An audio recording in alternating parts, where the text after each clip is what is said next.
At Collins Hotel, we have you and your family's comfort in mind. Relax in one of our 16 suites featuring king or queen-size beds and 36-inch TVs. Suites also include a mini fridge and other kitchen appliances to make your stay as comfortable as possible. During your stay in Pilot Mound, visit Weiser's Restaurant, our attached family-friendly restaurant and bar. It is the perfect location to host group meals, dine with the family, or unwind after a hockey game. Come in and meet our friendly staff offering daily specials on food and drinks, wing night Wednesdays, buffet Fridays, and multiple TVs to watch the game. Weiser's is the place to be. Collins Hotel and Weiser's Restaurant and Bar, located across the street from Blackjack Stewart Arena off Highway 3 in Pilot Mound.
Welcome back to Rampage TV for Game 2 of our doubleheader this morning between the Colorado Rampage and the Colorado Thunderbirds. 18U, arguably the two top teams, best teams, the most talent on the ice that we'll see in the state right here, Coach. I'm joined in the booth again with Jimmy Grants. He's replacing David Cunliffe, who's out ill.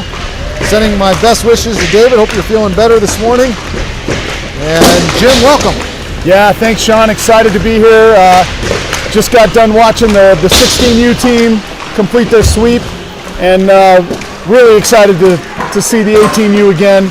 I was here a couple weeks ago, saw them play Omaha, and really excited to see the second round of this interstate rivalry. That if it's at all like the 16U game, we're in for something kind of fun.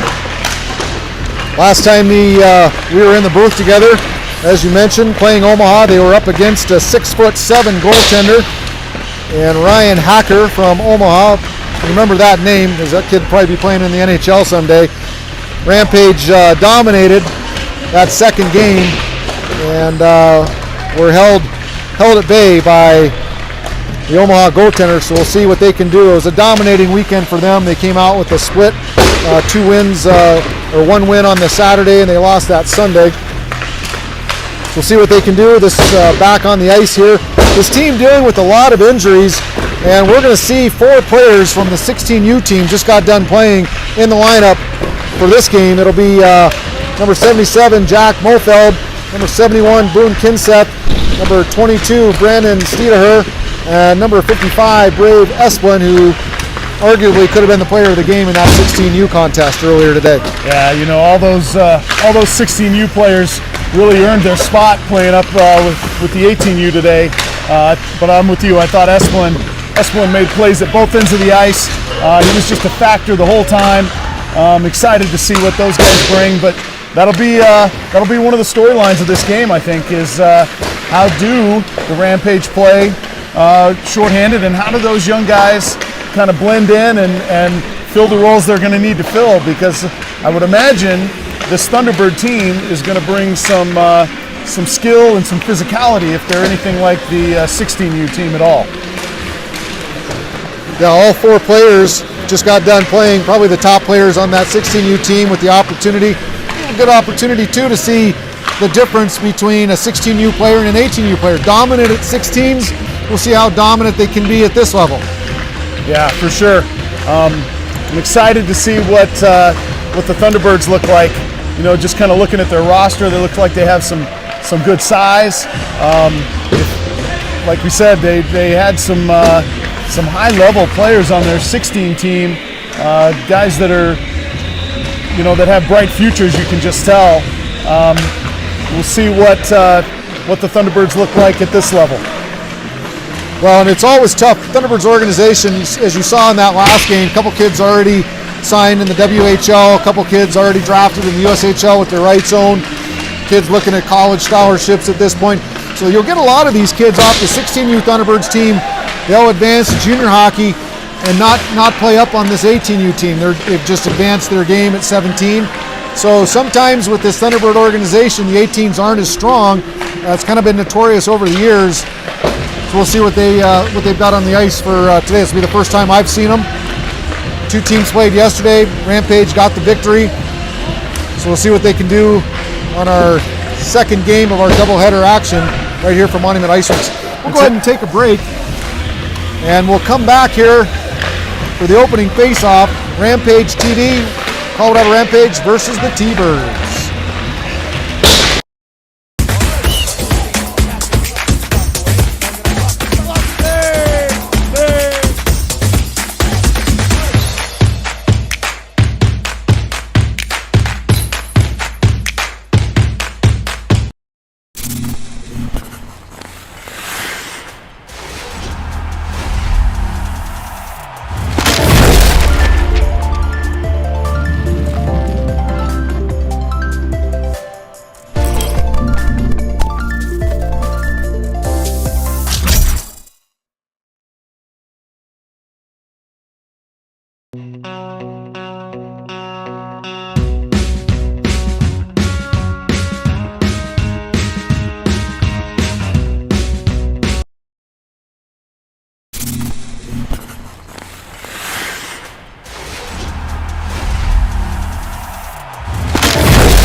Welcome back to Monument, Colorado, Monument Ice Rinks, for our second doubleheader matchup between the Colorado Thunderbirds and the Colorado Rampage in white, wearing their home whites. 2 teams met yesterday. Rampage were victorious. Said they put together another complete game today. Missing head coach Brett Clark. So the 16U coach, Pat Bingham, and the 15U coach, Tyler Shipstead, will run the bench for this game. We'll wait to see who the starting lineup is. If the score sheets or the sheets that were given to me by the coaches are accurate, it'll be Gavin Barr, number 25, with number 29, Cooper Moon Owens, and number 28, Colin Kreisen. And most likely we'll see number 44, Grant Burback, the captain, number 79, Max Wilkinson, number 45, Devin Peck, goaltender for the Rampage will start. Great kid, was just talking to Coach Grants here. He does some work over at the Village where Peck goes to school. And I'll let you talk about it. Yeah, it's after I was with you in the Omaha series, I got back to school and was trying to look for a few of the kids that I saw play, and a couple of the U15 kids pointed me to Devin, and he was working with another teacher, so I didn't really get to talk to him. But every teacher I talked to at the Village talked about just the kind of character and integrity that Devin has, and what an awesome kid he has, and I'm excited to watch him between the pipes again tonight. Here we go, opening face-off. Rampage will control, goes back into their own zone. Burback fires it around. Wilkinson picks it up, throws it up the wall, and check put on there, but here comes the Rampage. Cooper Moon Owens passes across, shot on net by Burback, who joined the rush. And the Rampage goaltender, we'll see if I can see his number down there. Looks like, can't tell, looks like it's going to be Aaron Pichette, number 37, in net from Longmont, Colorado. Good transition play there by the Rampage, and earned themselves a face-off in the offensive zone. Colin Kreisen has to step in and take the draw. Thunderbirds win it. Back behind their net. Ships it up the half wall. Nice job there. Big check put on there on the Cooper Moon Owens, but the puck kept in. There's another check down deep. That could have been a hit from behind, but not a call. Cycled back behind the net. Moon Owens with it. He's helped there by number 12, Gage Perry. All three guys for the Rampage down deep. And Moon Owens will go for a change. Thunderbirds off the glass, out of the zone, and we'll get an icing. So just a minute into the game. So far, all Rampage. Yeah, so far. I was looking at the stats for the U18 T-Birds, and looks like Christian Carter, 19 games, 5 goals, 8 assists. He's going to be somebody to keep track of. And Deegan Sellers, 5 goals, 5 assists in 19 games. I think those two guys might be the big guns for the T-Birds. We'll have to keep an eye on them. Fish throws it up the wall in the neutral zone here.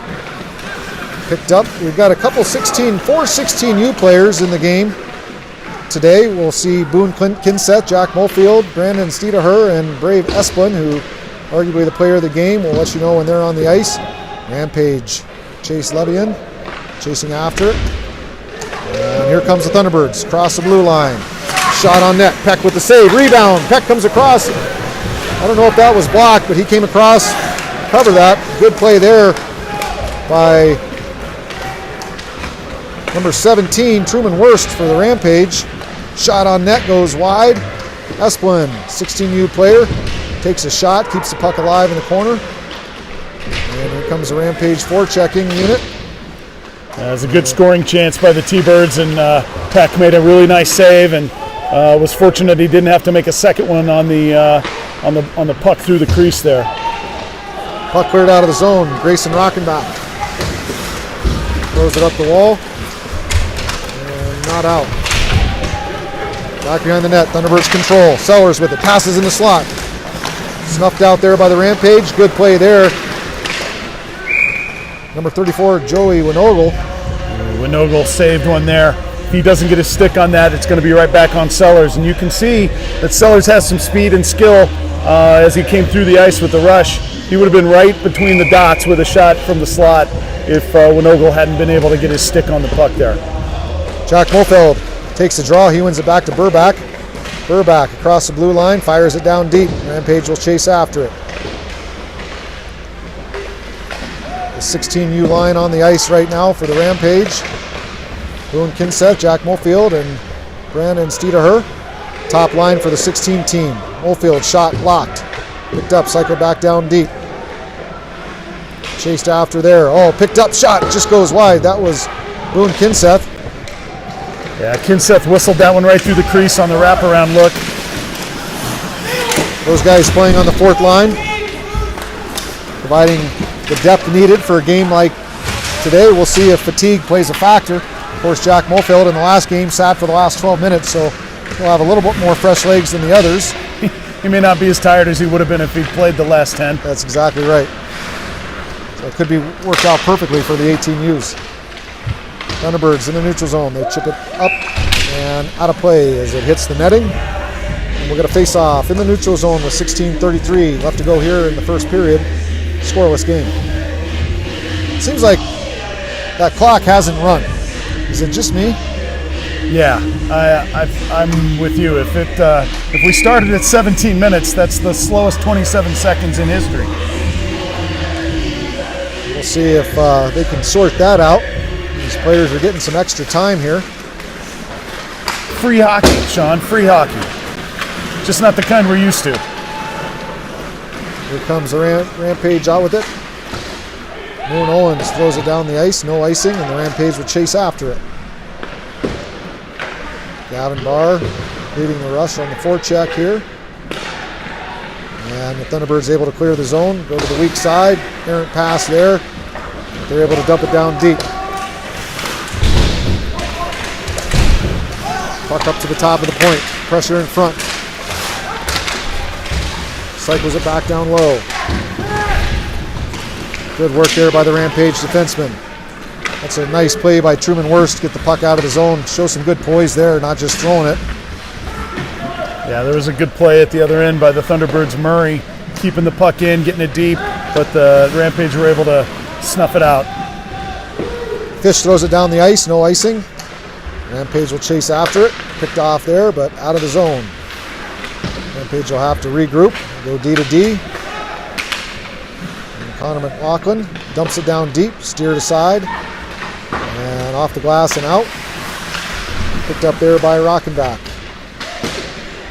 Rockenbach gets it deep. Here comes the Rampage with an opportunity. Knocked off the stick. That's Liam Waugh there. Had the puck knocked off his stick and the battle on the half wall. Shot just missed as number 1 Aiden Raddick fanned on the shot. Here comes the Thunderbirds through the neutral zone. Ball fired around the wall. Devin Peck will hold up. And Wilkinson takes a hit, makes a play, stays with it. Throws it up the wall, and we'll see if it gets out of the zone, and it will. Here comes Winogle. Penalty coming here on the Thunderbirds. So they'll get a 6-on-5 here until we get a whistle. Up top, shot blocked, tipped. Winogle chases after it. Thunderbirds will touch it, and we'll get a penalty. And we'll see the Rampage on the power play for the first time as the T-Birds, number 24, Roman Templeton, will go to the box here. And it's going to be a roughing call. With 14:26 left to go in the first period. Power play Rampage. There's an opportunity. Yeah, Rampage with good jumps so far. Actually, both teams playing pretty even at this point, but this is a great opportunity here early in the game for the Rampage to get on the board. We'll see what the Thunderbird penalty kill looks like. Well, they had definitely adjusted the clock because now there's 14:26 on it, so we miraculously lost a couple minutes. You know, it's like daylight savings time. Sometimes the clocks just change and we've got to roll with it. Off the draw, Thunderbirds control, and they dump it down. It'll be Burbach set up behind his net. Rampage will set up their 0-5 power play breakout here. Up the ice to Cooper Moon Owens. He'll skate it around the net. Owens, cross ice, Burbach. Tries to get it to Wurst. Wurst back up top. Owens, cross ice pass to nobody. Picked up there by number 12, Gage Perry. Up top to Burbach. Burbach skates in, passes across, it's blocked. Back behind the net. Perry changes directions. Skates it behind the net, passes over to the half wall. Back down. And up to the point for Burbach. He'll keep it in. And Winogle Joey Winogle trying to skate after it. Tried to keep it in and just comes across the blue line. We'll get an offsides and a line change. Yeah, it looked like the Rampage there were trying to set up a backdoor play on the power play. Just didn't connect and couldn't keep the zone there at the end.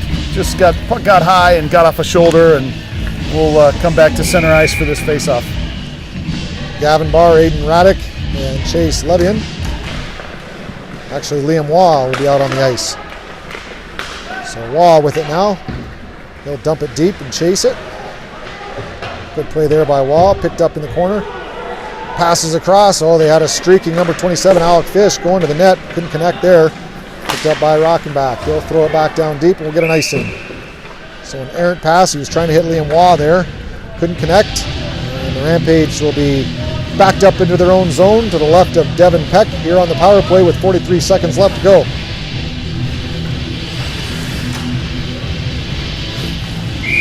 Raddick will step in to take the draw.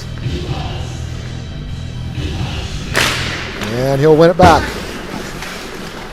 Rockenbach with it. Leaves it for Fish.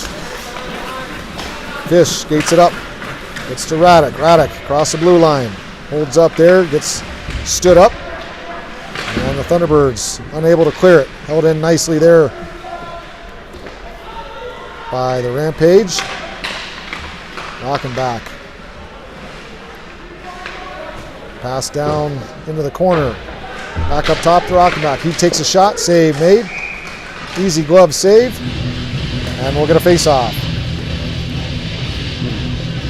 Good keep there at the top of the zone by the Rampage defenseman, and set up a scoring chance. Not a lot of traffic in front of the Thunderbird goaltender there. I think if the Rampage can get a few more bodies in his way, they're going to have a better chance. Colin Kreisen on the right wing here. It'll be number 12, Gage Perry, stepping in to take the draw. As the second unit's on here, Chase Levian. And here comes the T-Birds. Short-handed. Wilkeson stands up his man. Chase Levian, nice play up to Kreisen. Here comes Kreisen. Can't get a handle on it. The T-Birds pick it off in the neutral zone. Good job by Wilkerson there to rub off that rush up the ice. We're back to 5-on-5 action. Peck will come back to play it. He'll steer it around the corner. Park with the T-Birds, throws it up top. Stays on the half wall. And Wilkinson skates after it. Makes a hit. Shot on net. Off of McLaughlin. Good hit there by Levian. And a nice job there by Gage Perry to pick it off. Here comes Perry. He's got an opportunity. Well, nice pass by Perry. Can't quite connect. He was looking for... Tough to see the number there. That was Was that Murfeld? No. Ooh, Perry rings one off the post. Just close. Good shift for him. Puck thrown out. Wilkinson with it. Wilkinson passes it over to Wurst. Wurst. Nifty move on the blue line. Keeps it alive. Throws it down deep. Picked up there by Kinseth. Kinseth to Mulfeld. Mulfeld applying good pressure there. Mulfeld will get off for a change. Rampage have to regroup. And here comes Wilkinson. Shot on net. Glove down. And we'll get a whistle. Good hands by Wilkinson on that clearing attempt. Got his stick up, knocked it down calmly. Brought it back into the zone. Wrister. Again, another pretty easy save, though, for the Thunderbird goaltender. Liam Waugh steps in to take the draw. 10:57 left to go in the first. He'll win it back, but the Thunderbirds will gain possession. Chips it around the defenseman. Knocked down by Fish. Fish and Waugh battling with it in the corner. Fish gets it. Passes it to Wurst. Wurst sets up behind his own net. Turns direction. Passes it off the wall. Nice chip play. Waugh. Waugh up the ice to Esplin. Esplin battling for it. Can't quite connect. Get a stick on it. Thunderbirds will ice it. And we'll get a face-off. Good pressure by Esplin, the youngster in there. Driving the net. Getting the puck down deep. Putting on the pressure. T-Birds, all they can do is ice it. Get a shift change and see what we can do on the draw. Gavin Barr, Colin Kreisen, Cooper Moon Owens. Step in on this draw. Gavin Barr will take it. And the Rampage will lose possession. Thunderbirds D to D behind their net. Cross ice pass. Can't quite connect. But they get it deep. Rocket back. Gets help from Barr. Puck squirts free. Picked up there by McLaughlin. Off the glass and out. Thunderbirds get it in the neutral zone. D to D pass. Back D to D. Relieve some pressure. You can see how the Rampage are plugging up that neutral zone, playing a good disciplined game with the neutral zone forecheck, bottling the T-Birds up. And here comes the Thunderbirds back the other way. Burbach, nice job stepping up there. He'll play it out of the corner. He's got help. Perry, Evan McLaughlin. He throws it off the glass, out of the zone, back on the Thunderbird stick. He'll throw it back up the ice. And here comes the T-Birds. Picked up nicely there by Burbach, the captain. He'll fire it up the ice. And here comes the Rampage. Yeah, good play by Burbach there to read that play, get to the puck first, make an easy clear, get back on the forecheck, put more pressure on the Thunderbirds here. Forecheck pressure being applied here by the Rampage. Good job coming down and pinching there. Can't get to the puck, but certainly eliminates the man. That was Max Wilkinson, big defenseman. And here comes Radek. Across the blue line, Radek, shot on net, save made, and gloved by Pichette. Goes off his stick up in the air, and he'll easily catch it in his glove, and we'll get a whistle. Good start to the game by Pichette. He's made a couple good saves. That one was very calm on the rebound. He's been good between the pipes so far, and he's part of the big reason why it's 0-0 so far. Going to face off to the left of Pichette, won by the Rampage. Back up top, shot on net by Fish, blocked in the corner. Thrown around by Kinseth. And the Thunderbirds able to clear. Oldfield now with it. Back in the zone. Throws it in the corner. Chases after it. Showing some good energy. And Worst will step off his point all the way down in the corner to keep the play alive. And here comes Fish. He'll pinch down all the way to the corner. Nice job by Fish. Keeping the puck alive. So again, good forecheck pressure. You see him bringing their D down the wall. The D will come all the way down to the corner if needed. They're doing a good job of covering that point. So when the defenseman pinch down the wall, always have a forward coming back to cover the point. So some disciplined hockey here by the Rampage so far. Now that I've seen a couple games with both these teams, if I'm an opponent for the Rampage, that's got to be something you work on in practice the week before. Is how are you going to handle and what are you going to do about their forecheck? Like, what's the game plan for that? And if you're not accounting for that, you're going to be in for a long, long day, because at every level the Rampage put pressure on you in your own zone and do not allow you to get a free or easy exit to get yourselves on the rush. Kept alive by the Rampage, thrown back down deep. And Waugh with it.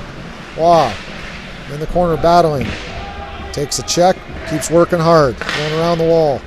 Behind the net into the corner. Off the boards, chipped out, but not completely out. Does come out, and here comes the Thunderbirds.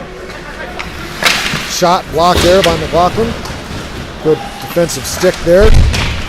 Can't get it out. Here comes the Thunderbirds. Maybe one too many passes. Puck's laying in the crease. Good job. Three Rampage players back, and a great shot block there by number 34, Joey Winogle. Good play by Winogle. He's had a good game so far. Made some subtle plays that have been big. Turned into that, blocked the shot way out high, kept everything off a peck. Nice job by him. And it leads to a chance the other way. Cooper Owens with a great shot there. Save made by Pichette. So good shot block leads to an offensive chance. Yeah, I think you see that a lot in this sport, where making the difficult play leads to an opportunity at the other end. Off the draw, Thunderbirds win it. They'll chip it out in the neutral zone, and we're going to get an icing. So throwing it to an area just a little bit too far, and we're going to face off back down into the Thunderbirds defensive zone. Face off to the left of Aaron Pichette. Yeah, talk a little bit about what it's like to really control play but not get anything on the board? Does it test your patience as a team when this kind of happens? Right now, the Rampage really have kind of been in control and haven't been able to crack through yet. Thunderbirds clear down the ice, another icing call. And we'll get a face-off this time to the right of Aaron Pichette.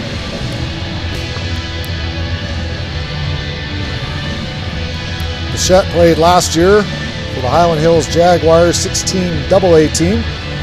So he gets his first taste of AAA hockey this year.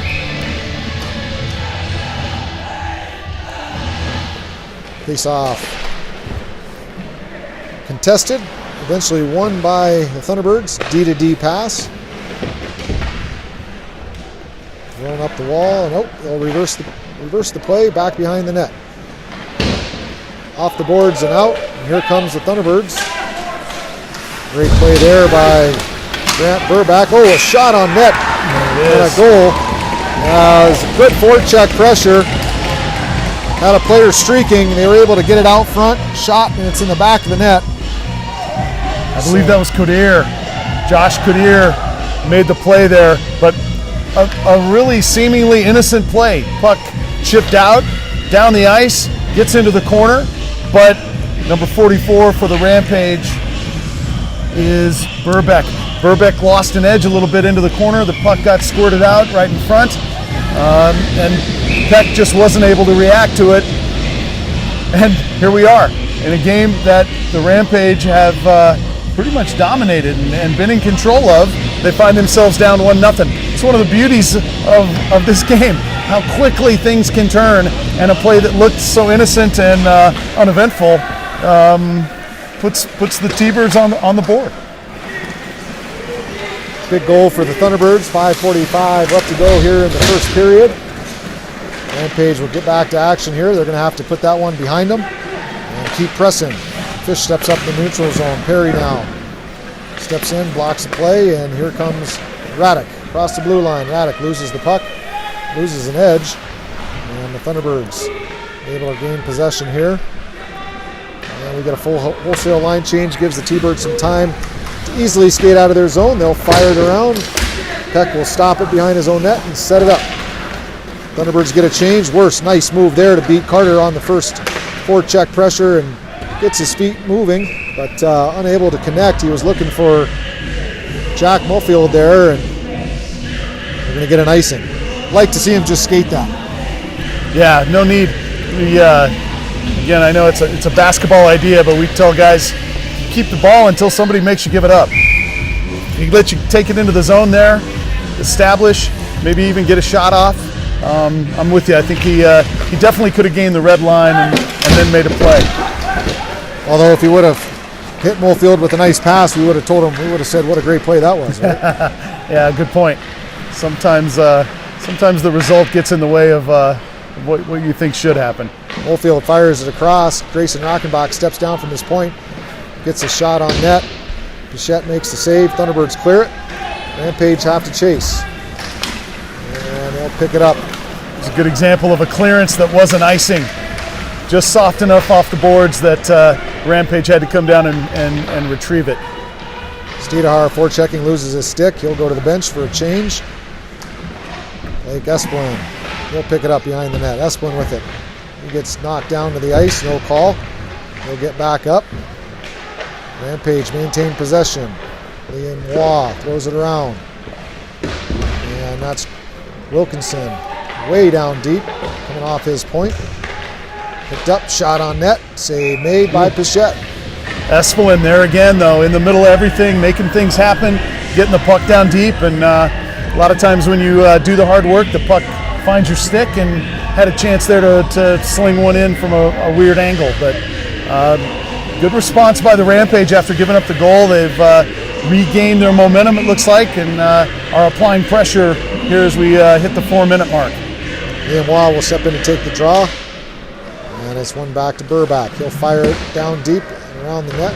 Waugh takes a big check from two players. Winogle in there trying to help out and dig it out. Thunderbirds will come out with it. Remy Pusateri, number 90 for the Thunderbirds.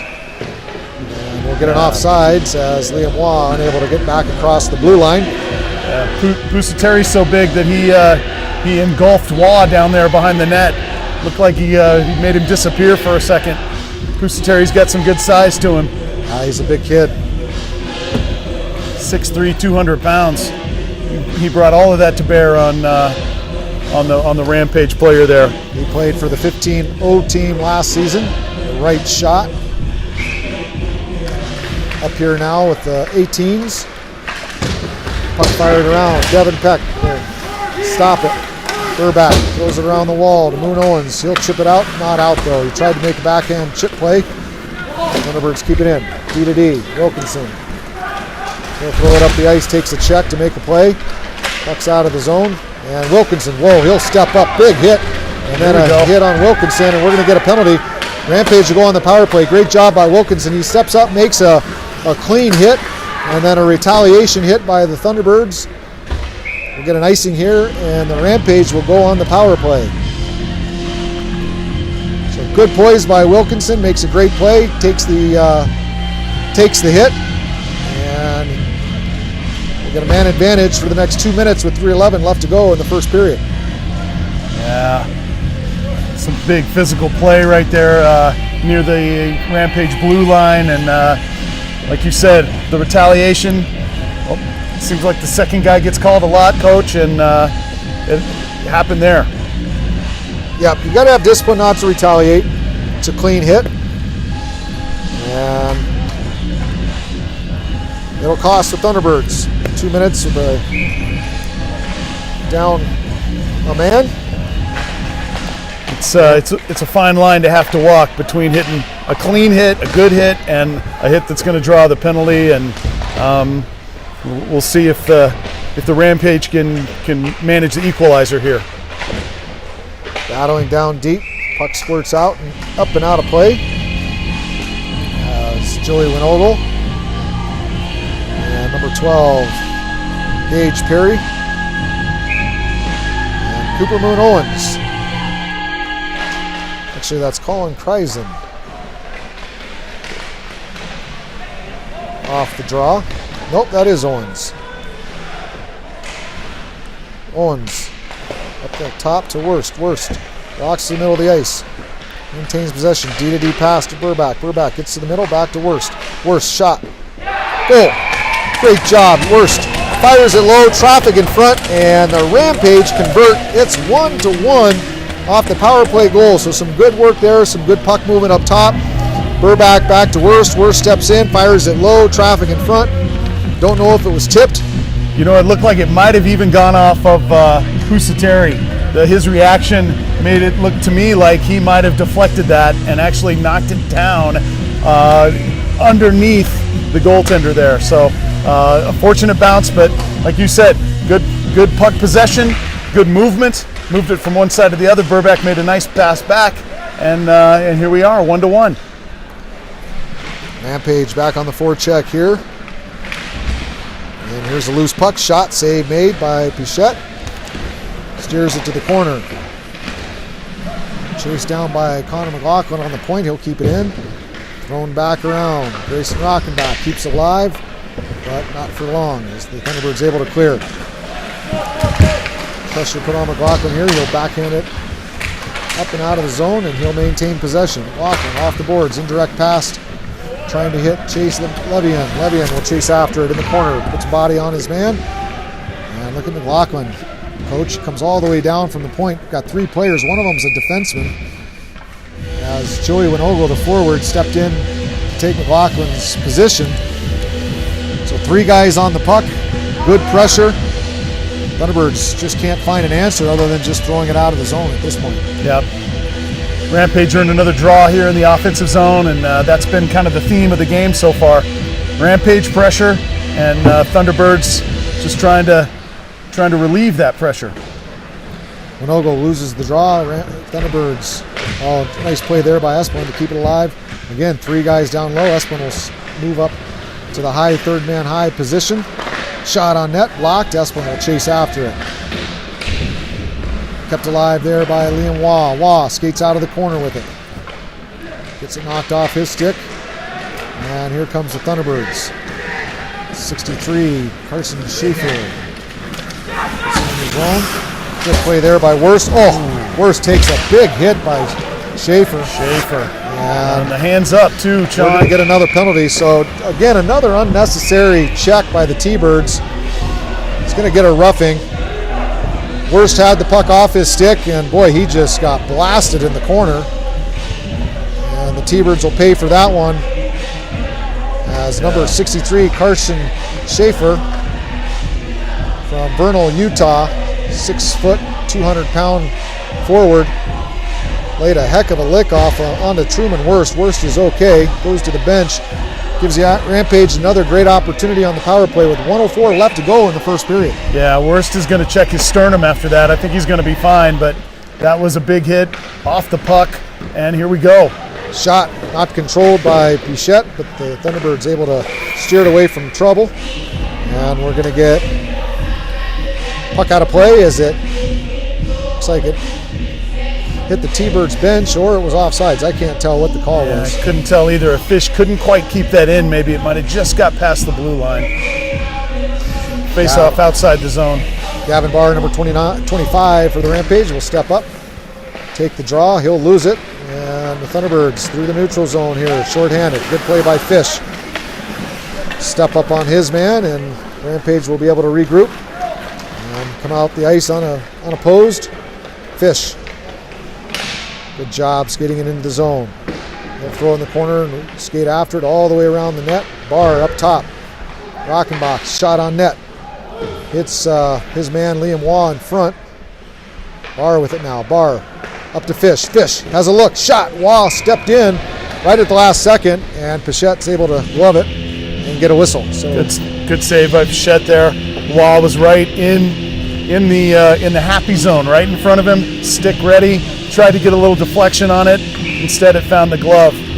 Good pressure there, though, on the power play by the Rampage. Good example of going low to high, cross D to D, step in with the shot with traffic in front. Worst now with it. Worst over to Burback. Burback shot on net, blocked in front, hit his own player Chase Levian, and the Thunderbirds are able to clear. No icing as it was tipped, and Worst has to skate back for it. Carter gets it. Burback on Carter, and that'll be the end of the first period. With the score tied at 1-1, 35 seconds left to go on the power play. We'll take a break here on Rampage TV and WSBN, the World Sports Broadcasting Network. We'll take a 30-second commercial, and we'll join the action.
Welcome back to Rampage TV. Although we thought we were going to get a Zamboni break halfway through the game, they went ahead and did the ice here at the end of the first period. We're joined in the booth for our Zamboni break interview by the state coach and official-in-chief. I always get that wrong when I say coach-in-chief. Rob Coggin. He runs the officials here in Colorado. Was on the ice for a 16U game. Just did a heck of a job keeping that game under control. Rob, thanks for joining us. Let's talk about that last game a little bit in terms of what you saw out there and talk about what you did to kind of maintain control. It looked like a couple times that game could have gone south pretty quick. You know, that was an interesting game because it started off, the first period was very clean. Players were turning away from things, doing everything USA Hockey wants with the new checking guidelines. Everything's playing the puck.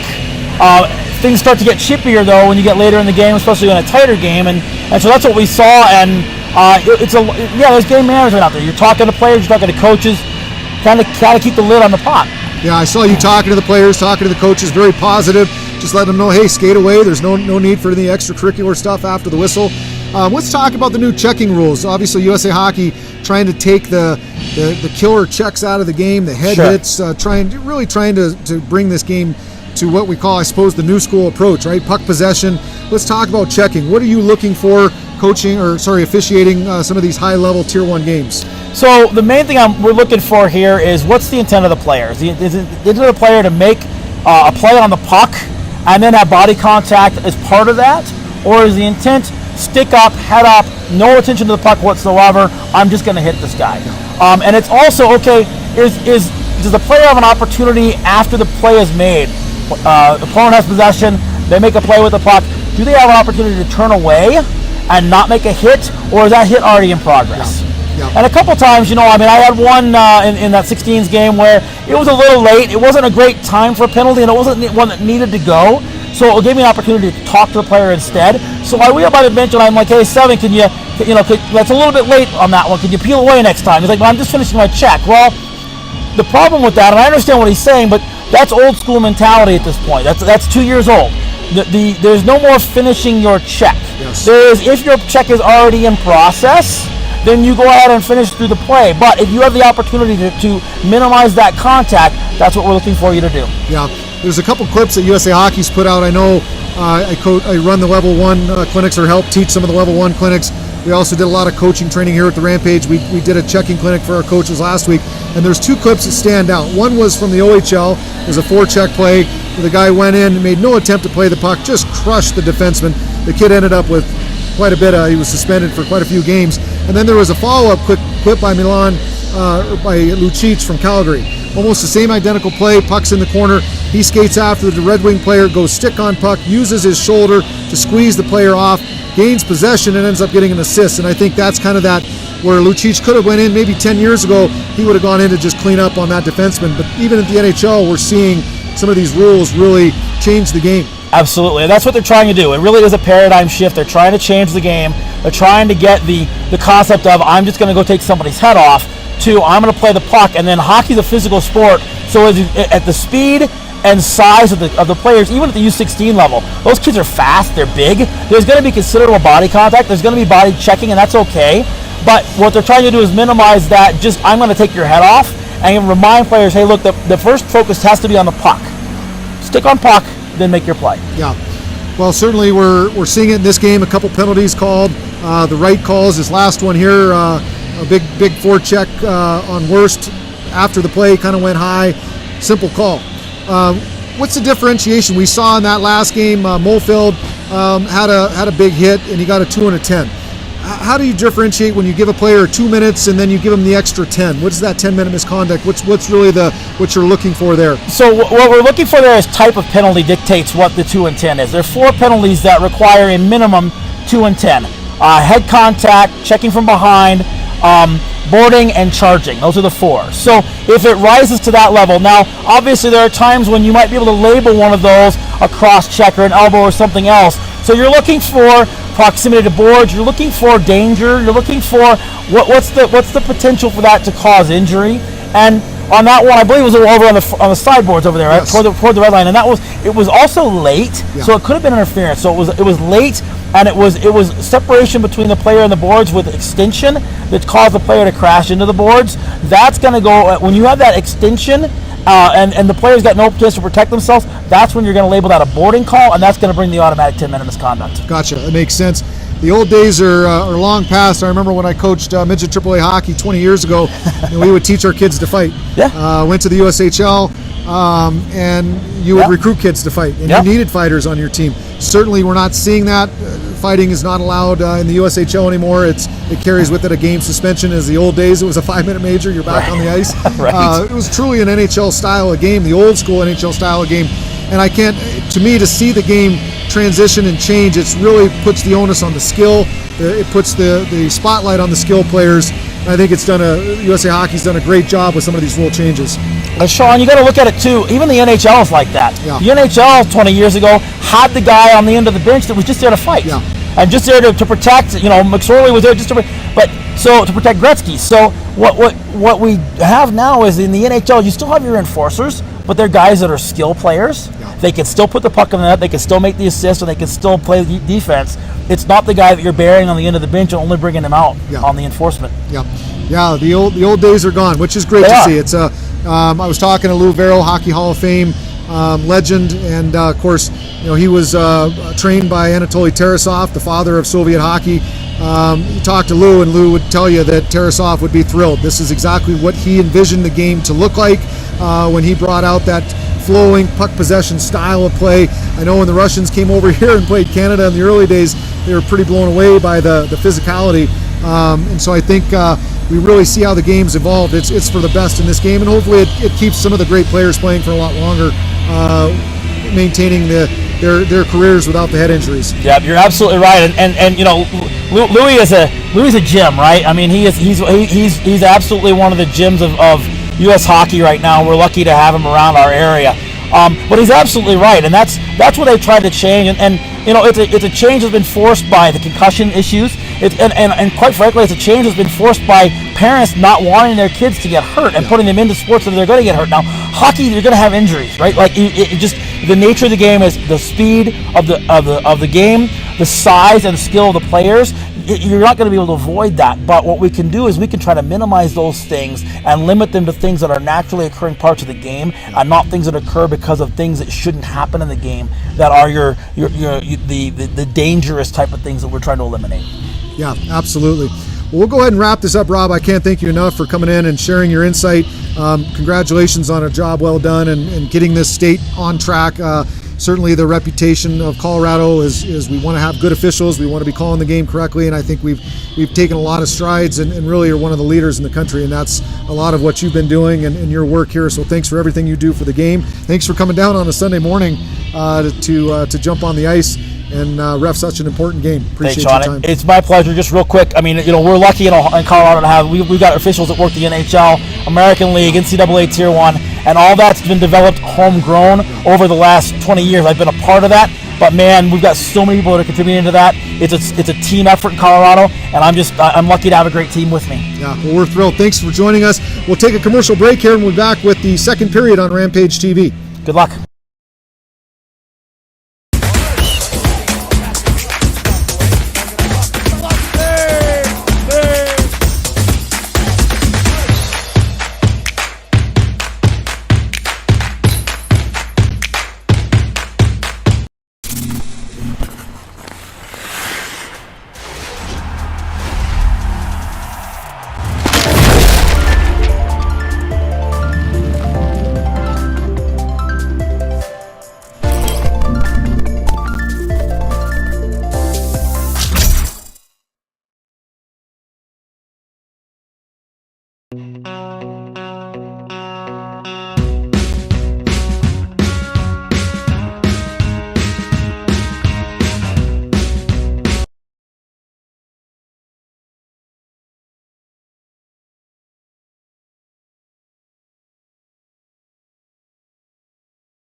Welcome back to Monument, Colorado.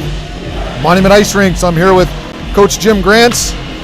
18U action. It's a 1-1 hockey game between the Rampage and the Thunderbirds. I want to thank Rob Coggin for coming up here, the ref-in-chief for the state of Colorado. Just does a phenomenal job training the officials. Got a good insight about how they're calling the game and what we're looking for. And we'll see if the Rampage, they've got a minute left, 55 seconds on this power play. We'll see if they can convert, and we'll see how disciplined these teams can be, Coach. Yeah, it's been fascinating to see during these games how teams respond after the break, what kind of adjustments are made, and how they take the ice and approach the game. And with this game, 1-1, all even, and we'll see where it goes from here. Thunderbirds win the draw. They'll dump it down deep. Truman Worst will have to go back and chase it. He gets checked into the boards, but is able to get it over to his partner, Grant Burback. Burback out with it now. Knocked off his stick, but he stays with it. Gets it whacked off his stick again, but dumped down deep by Cooper Moon Owens. Ringed around the boards, picked up there by Winogle. Winogle throws it up top, up to the point, kept in nicely there. Pass across. Burback down to Owens. Owens takes a check, and he'll get some help from Winogle. Winogle stepping in there, trying to keep the puck alive for the Rampage. Third player in now, and the Thunderbirds able to get this up to Burback, back across to Worst. Worst can't get a handle on it. Boy, if he could have got that shot off, it could have been a chance there. Winogle now with it, steps in, shot just goes wide, as Perry couldn't get a stick on it. Good defensive play by the Thunderbirds. The puck was laying loose there with an open net. Burback shot, save made by Pichet, and it's going to be held frozen and a face-off to his left. The penalty is over. Rampage will now be back to even strength against the T-Birds. They kill it off. Good opportunity. Yeah, good action. Good action to start the period. Sustained pressure by the Rampage. Perry had a chance, and a couple just near misses for the Rampage there to go up 2-1. Gavin Barr loses the draw. Thunderbirds out of the zone. They'll chip it down deep and picked up there. That's number 3, Connor McLaughlin. He'll throw it up the ice. Kick check lay down. And looks like Rampage player's hurt. That's Gavin Barr struggling to get back up. He'll get over off the ice very slowly there. We'll keep an eye on Barr. He's holding his collarbone. That's a dangerous look there. We'll see if we can get an update. He looks more upset than hurt, so that's a good sign. Yeah, we'll see. That he kind of crumpled after that hit on the far boards, and you're right. It took all that he could muster to get himself back up and get across to the bench. We'll have to keep an eye on him for sure. Liam Waugh steps into the neutral zone to take the draw. Big Brave Esplin, 16U player, getting an opportunity here with the 18 team. And puck dumped down deep. Here comes the Thunderbirds behind their net. And up to the point, shot tipped down by Winogle. Unable to turn and get a shot off as he knocked down Grayson Rockenbach's shot from the point. Rockenbach up the ice. Esplin can't connect, and we'll get an icing. Looking for that home run play. Esplin just couldn't quite get a stick on it. Yeah, it's tough chance. Esplin was posted up there right around the red line, and that puck was coming about waist high, and needs a lacrosse stick to handle that. Yes, yeah. Difficult pass to flag down. Face off to the right of Peck. Shot on net, goes wide. Chased down by the Rampage, chipped out of the zone, not out. Kept alive by the T-Birds. And down in the corner there. Maintain possession. Here comes the Rampage out of the zone. Mofield with it. Nice pass over. Shot on net. Pichette makes the save. So Mofield to line mate Kinseth and Mofield both coming off a 16U game earlier. Big win over the T-Birds 3-1 this morning. Those guys are going to be tired tonight. Yeah, they'll have earned some rest. You know, one of the things I was thinking, noticed the last time I was here, it looked like there was a big difference between action there, the 16s and the 18s, just in speed and everything. I think that gap is closed quite a bit in the couple weeks that since I saw him play last, and that's a testament to the coaching and also that those 16 teams playing really well. We got another injured. Got an injury down away from the play here. Murray down on the ice. He took a shot to the groin, and he is in massive pain right now. As he gets back up, we're going to see a penalty. Murray skates to the bench here. As the whistle allows him to get off the ice. He was in tremendous pain, just groaning in the corner here. Holy cow. Yeah, you know it's bad when they can't get up. Hockey guys are famous for their toughness and their ability to play through pain, and that one must have caught him. Although I have to laugh, he went to the bench and he stood there looking around as if, where's the call? So how much of that groaning was to try to draw the penalty? We don't know. He seemed fine once he got to the bench and realized there was no penalty. A little extra groan. Barr back on the ice. Good to see as well for the Rampage. Gavin Barr shaken up earlier. Looks just fine. Yeah, that's good news. Rampage in their own defensive zone here. Here's an opportunity. Good play there by Barr. Just got to stick there at the last second to break up a shot. And here comes the Rampage. Good save by Peck. Offsides as Cooper Moon Owens a little bit late on the dump in. Owens tried to do a cross-ice dump, and Gavin Barr was already a step ahead of him. So we'll get a face-off in the neutral zone for offsides with 16:55. So, Coach, our time was not wrong. 20-minute periods. I don't know where my head was. Oh.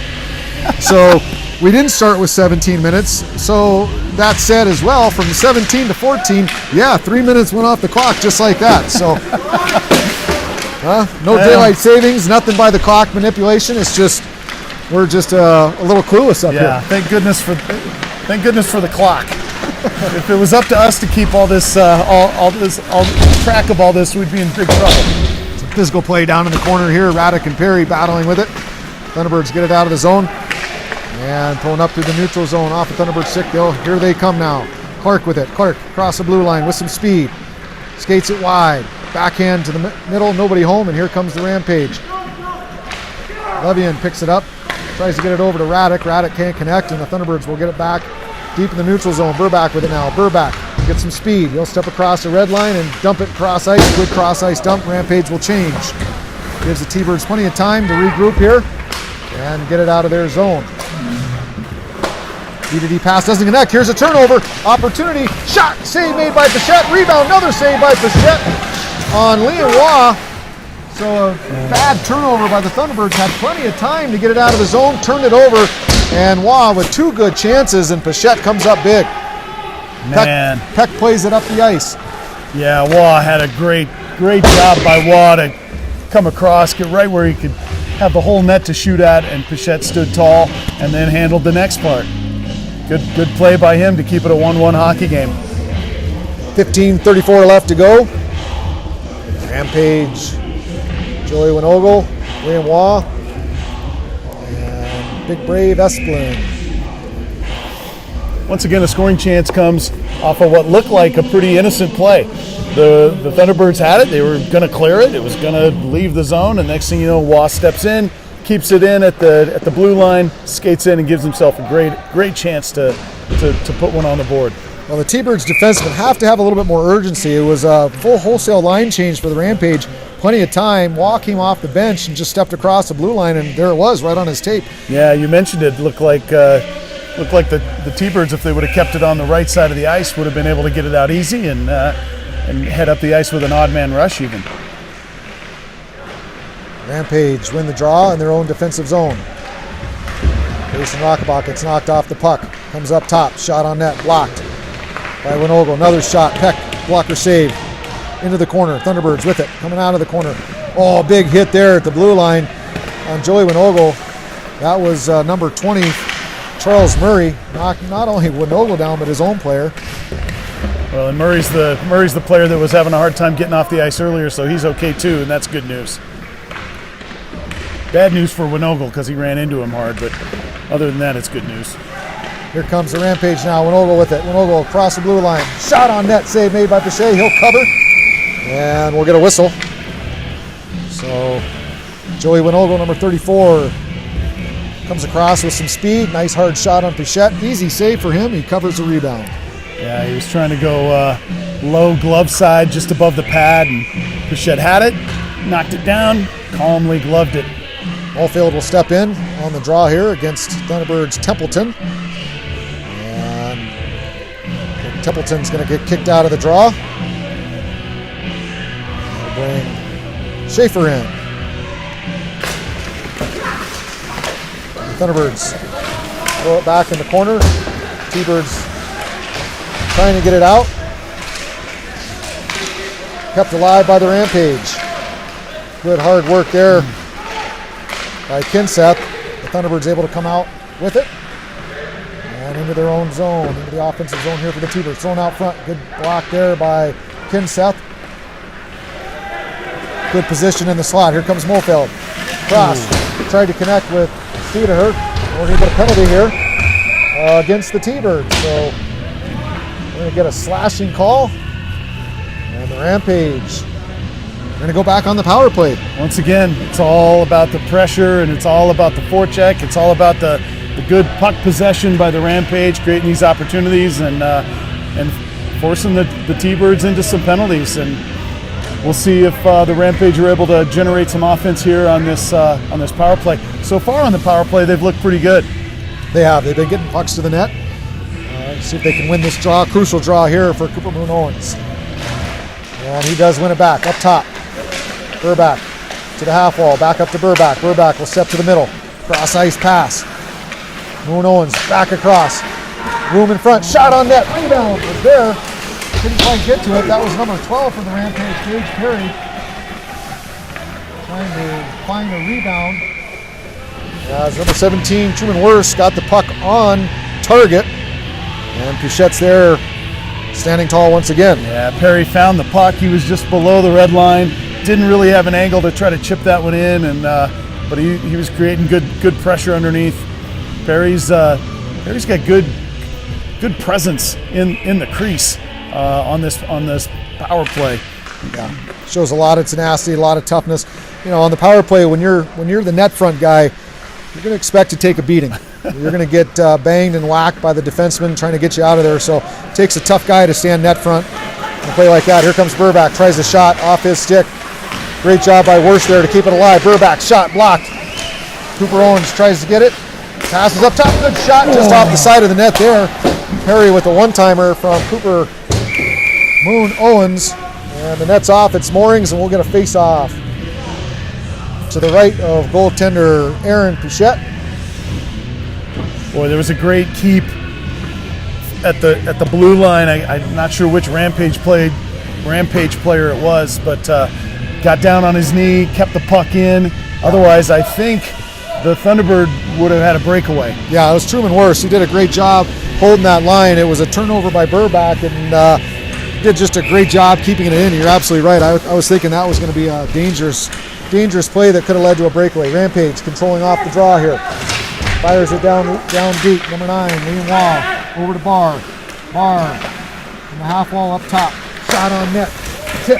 Save made. And some fisticuffs, some high sticks here. And Liam Wall takes a stick to the side of the head. Again, the physical play continues. Yeah. And boy, we heard that one. It sounded like that hit a helmet I'd be wearing. That was a loud whack. It was. Well, that, carbon fiber against the plastic helmet there. Yeah, and Wah was mucking it up underneath. That was a great chance at a redirect on a shot that would have missed the net. Oh boy. Ugly slash here. And we'll see. We're going to get a slash. He's going to take him off. That's a great call.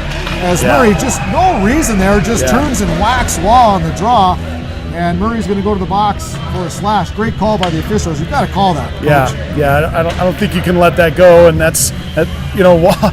Great job by Wah to not retaliate there. He gave him a little whack, but he didn't get called for it. He gave him more of a shin pad tap after he took a two-hander. Well, the fact that he was still on his skates after the shot he took was pretty surprising. And Wah was the one who got hit in the neck at the end of the play right before. So a 5-on-3, great opportunity now for Colorado as they have a lot of time and space here. We'll see what they can converge. They're going to be on the power play 45 seconds on the 5-on-3, and then it'll go to a 5-on-4 if they don't get a shot on goal and get it in the back of the net. Shot tipped out front.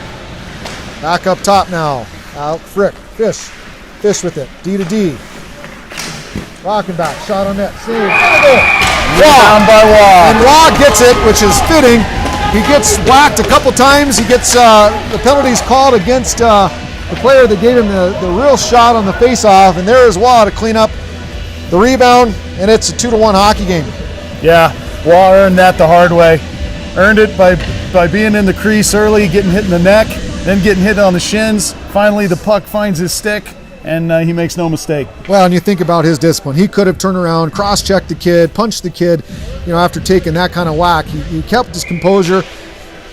Thunderbirds go to the box, and it's a 2-1 hockey game. So just a great disciplined play, and certainly rewarded for that behavior. Yeah, Rampage still on the power play too, because they scored that goal with enough time on the clock to keep this power play. 1:25 on this second 5-on-4 chance for the Rampage. Big goal for them to take the lead in this game. They've scored the last two. And here comes Cooper Moon Owens. We're going to get a penalty now against the Rampage. So maybe a equalizer call. Holding, it looks like. As Burbach's going to go to the box. Get a 2-minute break. That'll nullify the Rampage power play. The call is holding. And it'll be 4-on-4 for about a minute and 7 seconds. Thunderbirds will get a 53-second power play. I was just about to say what a good job by Burbach there on the back check, but maybe it was too good a job. Thunderbirds control off the draw. Shot on net. Easily grabbed out of the air by Devin Peck. He'll hold for a face-off to his left. And this will be a challenge for Peck because there hasn't been much pressure on him. He hasn't seen a lot of pucks come his way lately. And I think with 4-on-4 action, not to mention with the power play coming up for the Thunderbirds, that may change. We'll see how locked in he is. Minute 1 second left on the Thunderbirds Thunderbirds penalty.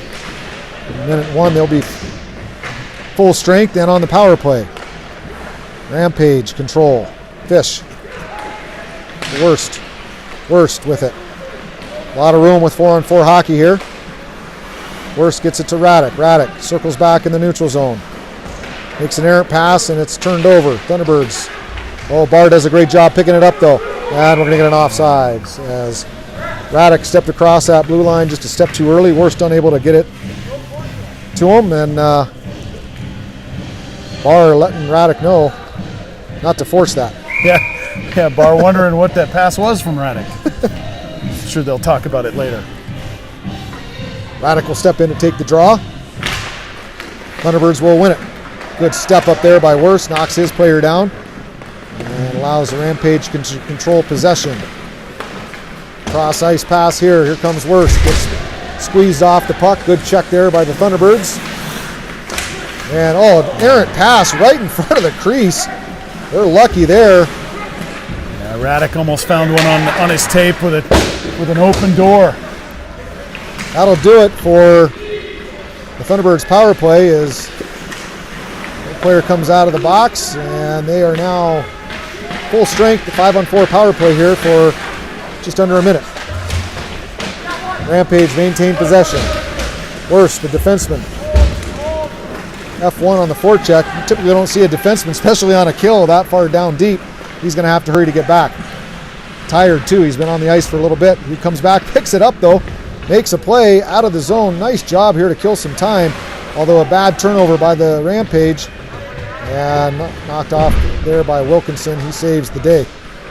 Steers the puck to the corner. 20 seconds left to go on the Thunderbirds power play as they're unable to collect and set up. Good forecheck pressure applied there by number 28, Colin Kreisen. Good job by Kreisen to run that down. That was going to be an icing, and I think he came back to get it. Carter with the puck. Rampage full strength. We're back to 5-on-5 hockey. As Waugh and Lauer just now leaving the Thunderbird zone. Those two are tied up. And Lauer now with it. Shot. Big save by Peck and a goal. So Lauer gets caught. Actually, that was Vincent Hassera. Got caught up with Waugh. Gets back in the play through the high slot. Shot on net. Peck made the save, rebound, and it's a 2-2 game. Yep. So just like that. Very opportunistic by the T-Birds there, and not surprised that Kadir is part of that He's been a thorn in the side today, number 5 for the Thunderbirds. He's been in the middle of all their good plays, and here we are, 2-2. Doesn't take much. Doesn't take much to turn the tables in this game. Rampage will look to get this out, get this goal back here. Waugh gets knocked down to the ice. Esplin with the big hit. So the hits are starting to rack up here, Coach. Yeah, I think both teams starting to warm to the physicalness of this game. Bichette knocks the puck down, plays it. Esplin there to break it up. Gets it to Winogle. Joey Winogle gets tripped down. And here comes Murray with it. Murray up the ice. And pass across the middle, nobody home. Thunderbirds trying to maintain possession in an offensive zone, throws it around, and Rampage able to clear. Battle there at the blue line as Kinseth was tied up by big defenseman Busteri. And you get an offsides. Kinseth would have been good there to put on the brakes. If he could have held up there, put on the brakes, and that puck would have squirted free, I think he would have had an opportunity. But yeah, it was tough when you're when you got 6'3", 200 pounds with you. It's a little bit hard to put the brakes on. Pass across, good play by the Thunderbirds. Shot on net, save made by Peck. Rebound goes high and wide. Peck is bumped. Net goes off, and we'll get a face-off. Good cross-ice pass there for the Thunderbirds to set up that scoring chance and that shot. Peck did a good job to get it, and then a little bit of traffic moved him into the net. 8:58 left to go here in the second period. So unlike the 16U game, we'll get an ice make after the second. And we get 2 Zamboni break interviews today. We'll have a special guest here between the second and third period. And I'll keep that a surprise. Back behind the net now. Thunderbirds battling. Forecheck pressure being applied. 2 guys on the puck. You see they've got their third man high, number 81. He's going to sneak over to the slot. Oh, off the stick. That's Pusateri. He couldn't keep it in. Shot by Mofield goes wide. Kinseth throws it back around the boards. Barr with it. Barr. Kinseth. Good pressure. Thunderbirds clear and they'll ice it. So good forecheck pressure by both Kinseth and Barr, forcing the Thunderbirds just to wrap it around the wall and get it out of the zone for another icing. Yeah, Pusateri just couldn't quite keep the zone for the Thunderbirds that last time, and it came down, and Thunderbirds regroup here with Carter taking the draw. Face off to the right of Pichette. Won by the Rampage shot. Pichette makes a save. Rebound right out in front. That was number 28, Kreisen. He couldn't quite get to it. A good chance for the Rampage. Carter gets it out of the zone. Here comes the Thunderbirds. 2-on-1. Great back check by Kreisen, but he's not able to get to his man. Shot. And a big save by Devin Peck on the 2-on-1. Peck coming across from his left to right and makes the big save. We'll get a high sticking here on the Rampage, and the face-off will come back into their defensive zone. Devin Peck, great save there. Played the puck beautifully. The 2-on-1 break you mentioned, and he went from his left to his right, somehow kept his chest up enough to take away the top shelf, and we're still tied at 2 thanks to him. They got beat on that pass. Defenseman playing that was expecting Kreisen to come back on the back check and collect with his man, and he wasn't able to do it. Big hit laid on there by, that's number 8 for the Rampage, Chase Levian. Boy, he leveled Thunderbirds player as the physical hits continue to add up here. Chipped out of the zone by the Rampage. Another hit there against the wall by Levian. Well, ever since we had that 4-on-4 situation and then that power play, Devin Peck's gotten a lot more action. The Thunderbirds have really turned this thing and have gained some momentum. It's a good thing for the Rampage that Peck has been up to the challenge. 7:17 left to go here in the second period. It's a 2-2 hockey game. It'll be Joey Winogle. He'll lose the draw. Rampage will have to retreat. Burbach with it now behind his own net. He'll reverse the puck to Wilkinson. Wilkinson holds it in the corner, throws it up the wall. Picked off the wall there by Waugh. Waugh chips it out. Thunderbirds will gain possession. D-to-D pass in the neutral zone. Another D-to-D pass. Esplin, forechecking there, lays a hit. And the Thunderbirds can't get it out of their zone. Nice job here by the Rampage. Throws it back down deep. Esplin can't get a stick on it. He was tied up there by Remy Pusateri. Yeah, Pusateri just got enough of Esplin to not allow him to turn around and get a little turnaround shot on goal. And Ogle down there getting some help with Waugh. And Thunderbirds able to skate around their net out of the zone, and Burbach's got to regroup. Waugh with it now. He'll dump it in. Here comes Winogle on the forecheck. Winogle, big hit by Winogle. Puck thrown up to the half wall, and Waugh took another big shot with the stick, and here comes Waugh again. Shot on net. Big save made. Another shot, rebound, and we get some pushing and shoving. And I'll tell you, Waugh showing his toughness. They've been going after him in the last few minutes. I don't know what he said or what he's done, but he seems to be a bit of a target. Yeah, I tell you what, Templeton drilled him right at the blue line after he made the dump in, and then it was Kondop, also number 22. They're still having words. Not sure those guys are going to be Facebook friends after this. I can almost guarantee they're not. And if they are, they probably aren't after this game. Gavin Barr, number 25, will step in to take the draw. And with help with his wing, they'll get a win, but the Thunderbirds able to converge and get it out of the zone. Dumped deep, picked up there by Rockenbach. Not out of the zone. After a big hit by Rockenbach, Thunderbirds maintain possession. Back down deep. Tries to go up top. Aaron pass, and here comes the Thunderbirds if they hurry. Shot on net, just goes wide. That was 28, Colin Kreisen. Probably had a little more time there to skate with it. Looks like it's at the end of his shift. He looks tired. We'll see. Here he goes again. Shot. Another shot goes wide. Kept in. And Kreisen staying after it. Thunderbirds chipping it out of the zone, and no icing. Fish with it. Chips it up to Kreisen. Kreisen to Levian. Levian pulls up. Cycles it back to Perry. Perry loses it in the corner. And that's worst, comes down from his point. Good pinch there, and then you've got Fish coming down. Fish will keep it alive. Sneaks out of the zone. Rampage have to regroup. And the Thunderbirds push the puck forward. Fish with it. Fish will stop behind his net. Oh, good pressure there applied. Good chance by the Thunderbirds, but here comes the Rampage. Aiden Raddick across the blue line. Toe drag shot goes wide. Another shot. Pichette save with Gage Perry going hard to the net. And no rebound there. No, an end-to-end action there for the first time, really. Chances at both ends, and both teams showing some speed. Just laughing at Kreisen. Kreisen was on the ice for so long. He's still out there. Yeah, he got off for just a second, but you can't keep him. He's having too much fun. Either that or the coaches say, you want to be out there that long? Stay out there. Had a former player of mine playing in the NHL. He was playing for LA. Daryl Sutter was his coach, still his coach in Calgary, Trevor Lewis.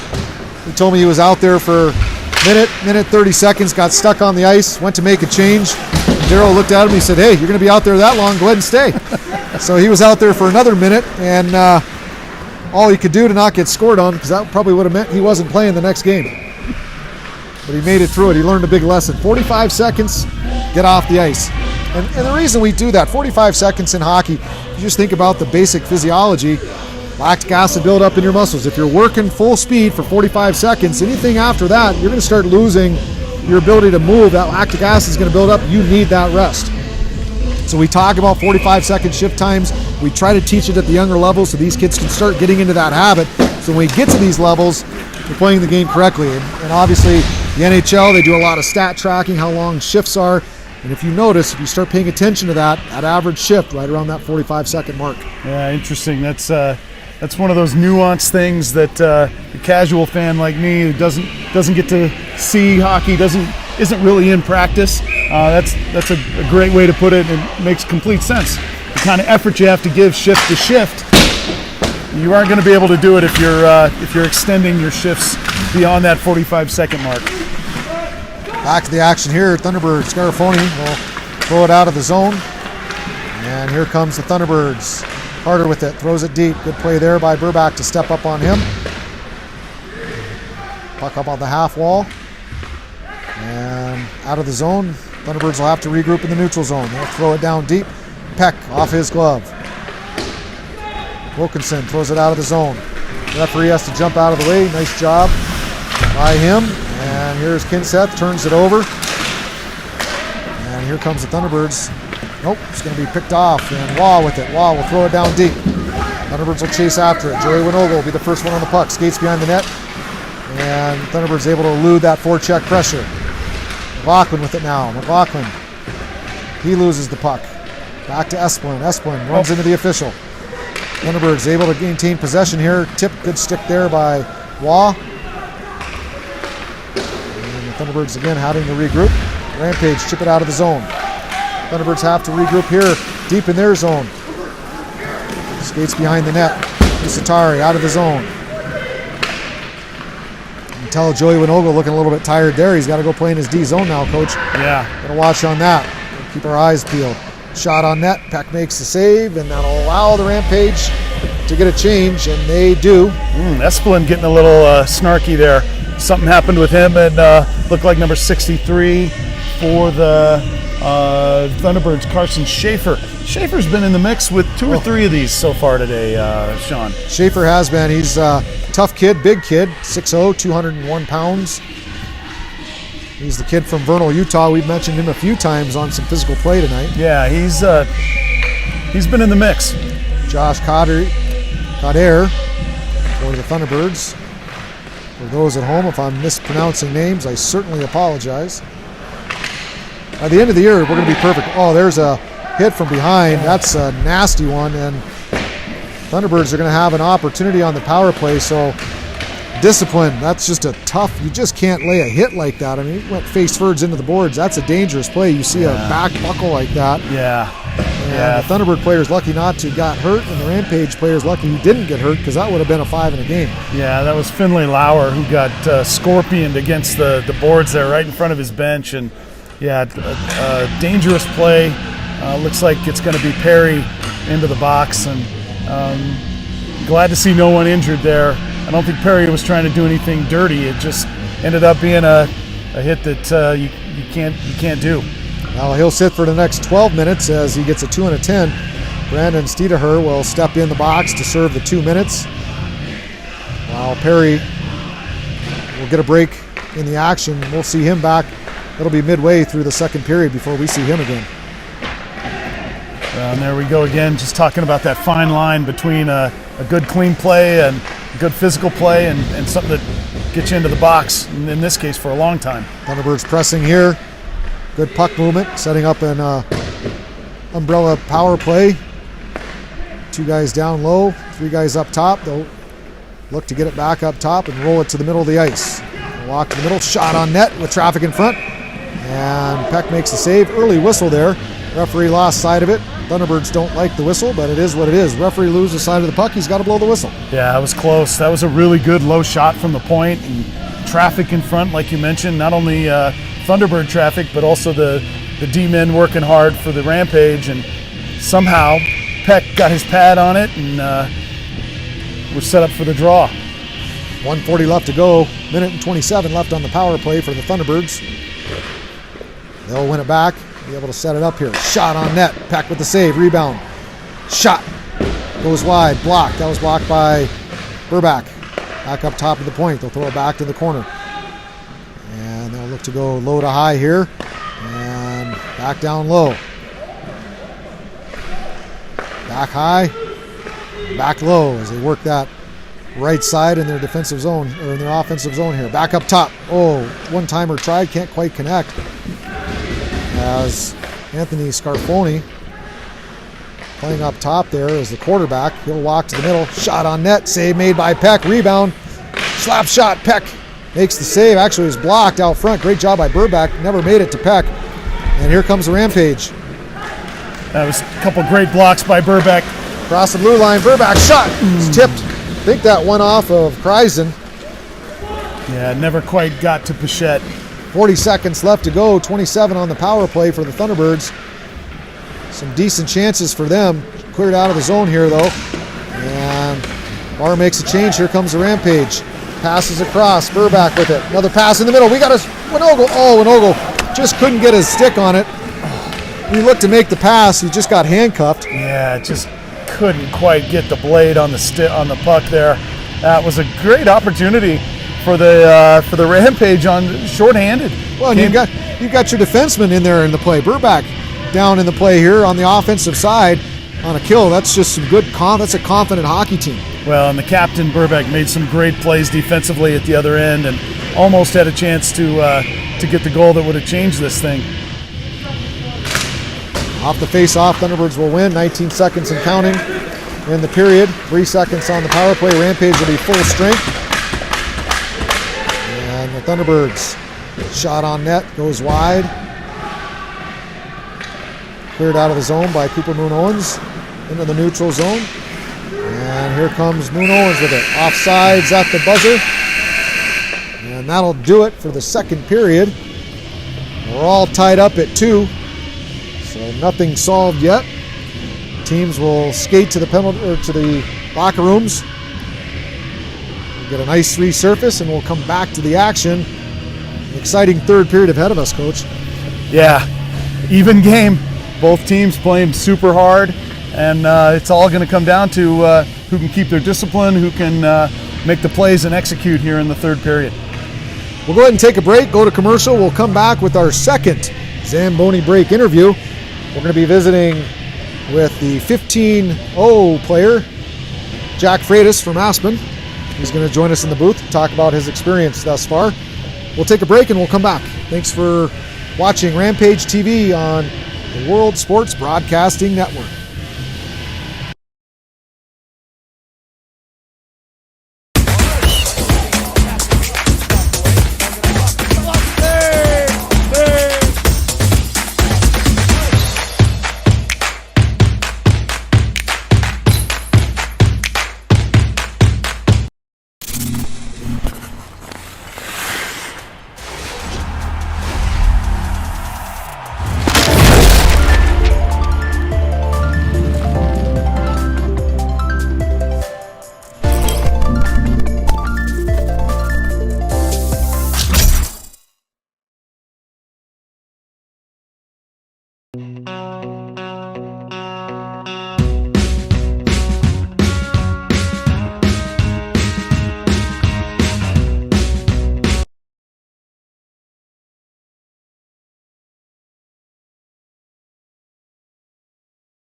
Welcome back to Rampage TV. We're here on the Zamboni Break interview, and I'm joined with 15's forward Jack Freitas. Jack, thanks for joining us today. Yeah, thank you for having me. So first year with the Rampage, you and I have a long history. I was up in Aspen. You were 6 years old when I started coaching you. Yeah, it's crazy. And look at your career. Here you are, 15 years old in Colorado Springs, living in Manitou, skating up here at Monument at the AAA level.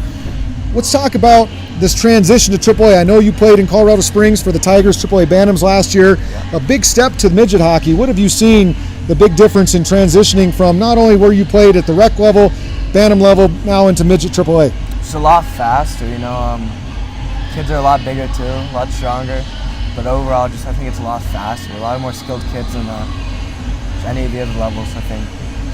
Had a lot of success as a youth player, and obviously a dream to go play junior hockey, possibly college and pro. What are you doing right now to get yourself ahead of the competition? Obviously, a lot of kids in the country vying for spots. It's a big year for you as an 07. This is a draft year for the Futures Draft in the USHL. What are the things that you're having to do away from the rink to set yourself apart? You know, I got a nice little gym in my garage I use a lot. I got a little shooting room I use a lot too. Trying to do PHA, but you know, I live pretty far from there, so I'm just trying to do my best. Yeah, PHA is an opportunity to come in and get some time in the morning. Certainly, going to school in Manitou makes it tough. But yeah, those things that you're doing off the ice, shooting pucks every day, a little bit extra cardio, strength training, all those things are going to add up. How's the team been so far? You've got a new coach, new players, new teammates. A few of the players from Colorado Springs came with you, Thomas Ferniak, Ethan Mosier. But how has it been transitioning to the Rampage? You know, I like it a lot more. I think we started off very strong, you know. We had a couple like bad weekends, but I think we're picking it back up right now.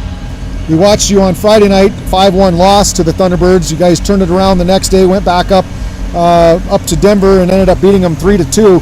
What was the difference between Friday and Saturday with your team play? I think we just came out a lot faster. We expected, I didn't think we expected them to be that good this year. We just heard a lot of, you know, we beat the Rough Riders, they lost to them, so maybe a little bit took them for granted a little bit, and then had to get woken up with the loss. It was a good win. Next week you're off to another big tournament at Tier 1 Elite League. This will be the first Tier 1 Elite League showcase event that you've been to, is that right? No, it's the second. Second St. one. Louis. Okay, yeah, you had the St. Louis one. What is the level of play in the Tier 1 Elite League? What do you see when you get out there? How difficult is it to play your type of game, which you're a skilled player with some size? How much time and space do you see the difference at that Tier 1 Elite League versus other levels that you played in other teams? I think again it's just a lot faster. Kids are bigger. A lot of really skilled kids in the Tier 1 Elite. You know, kids are way faster. Big leap from 14 to 15, I think. Yeah. What's your goal? What do you want to do in hockey? You know, really trying to go NCAA D1 and hopefully go pro from there. But you know, just focusing on the future and present. Yeah, day to day is all you can do, right? Control what you can control. If you had your pick, if you could pick any NCAA school in the country, what would it be? Probably Minnesota right now. I like Gophers. it. Playing for the Gophers, Mariucci Arena. Yeah. We ate wings there years ago, right across from Mariucci Arena with your dad. Yeah. So, well, Jack, thanks for joining us. Good luck next weekend. Good luck this season. Keep working hard, and I wish you all the best. And let's see if you can get drafted this year. Yeah, hopefully. Okay. Appreciate it. We'll be back on Rampage TV. We'll take a commercial break, and we'll be back with third period action on WSBN.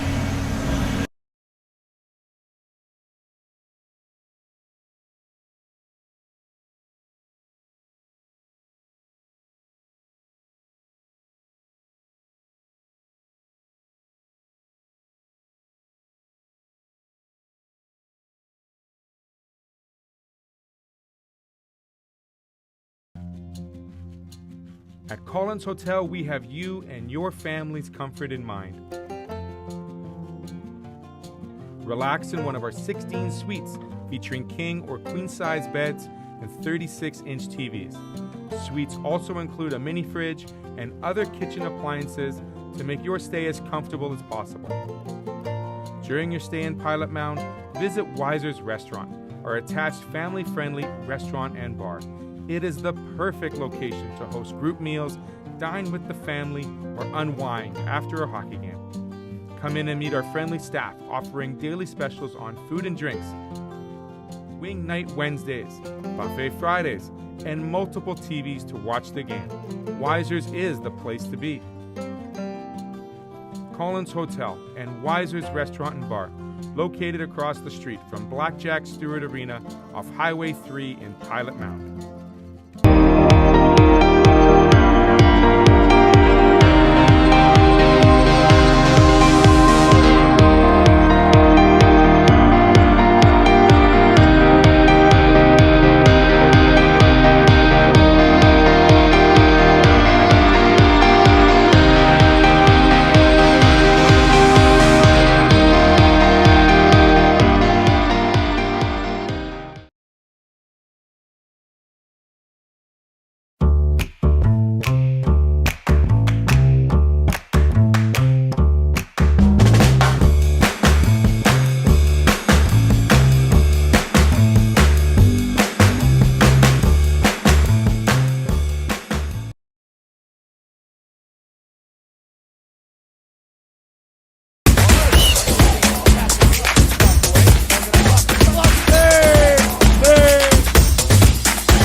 At Collins Hotel, we have you and your family's comfort in mind.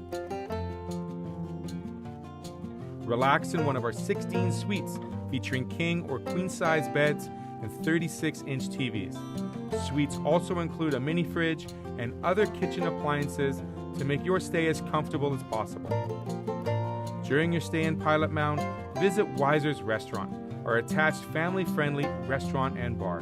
It is the perfect location to host group meals, dine with the family, or unwind after a hockey game. Come in and meet our friendly staff offering daily specials on food and drinks, Wing Night Wednesdays, Buffet Fridays, and multiple TVs to watch the game.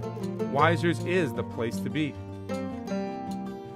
Collins Hotel and Wiser's Restaurant and Bar, located across the street from Blackjack Stewart Arena off Highway 3 in Pilot Mound.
Welcome back to Rampage TV as we get set for the third period here. These two teams skating to a 2-2 tie. Yesterday was a lot different, Coach. They Rampage outshot them 45-10 and ended up with a 3-0 win. Big difference tonight with the Thunderbirds. Yeah, good response by the Thunderbirds after that. They've played this game even so far. I would still say the Rampage have had most of the advantage in terms of puck possession and scoring opportunities, but the Thunderbirds have been opportunistic and made the most of their chances, and we find ourselves tied with 20 minutes to go. Big test for this team. There's a lot of 18U players out, kids hurt, players on suspension. So again, we've got 4 16U players in here, and all 4 of those guys look like they belong at this level, no question. Yeah, you haven't been able to say any of those guys have looked like they haven't belonged or have stuck out. They've been in the mix. Esplin in particular, his big body has been around the crease and has been making plays. Let's see what we get here as we start. It's always interesting to see how teams come out the first 4 minutes of each period. Gavin Barr taking the draw here, won by the Rampage, and dumped down deep by Wilkinson. Wilkinson didn't dump it, he skated with it, fires it on net, save made by Pichette. Yeah, as a coach, I would always talk to our players about the first 4 minutes of each half. How do you start the game? And obviously in hockey you have 3 periods, so the first 4 minutes of each period is always interesting for me to watch as a coach. Rampage off the draw. Turned it over there in their zone. And they'll have to go back and retrieve. Wilkinson up the ice. Here comes Kreisen. Kreisen has to skate back. Passes it to Cooper Moon Owens. Moon Owens up the ice. Tried to connect with Kreisen. Can't. Thunderbirds with possession. Can't get it deep. Burback with it. Up the ice for Winogle. Winogle chases after it. It's on his stick. Turns, makes a move, tries to get it in front of the net. Can't. Thunderbirds will get it out of their zone. Worst. Errant pass, shot. It just goes wide, so a turnover there by Worst. You've got to be careful of those turnovers. Yeah, for sure. That took the other D-men by surprise, and Joseph Solomons had a really good opportunity, kind of from a bad angle, but ripped a shot off that just missed the net.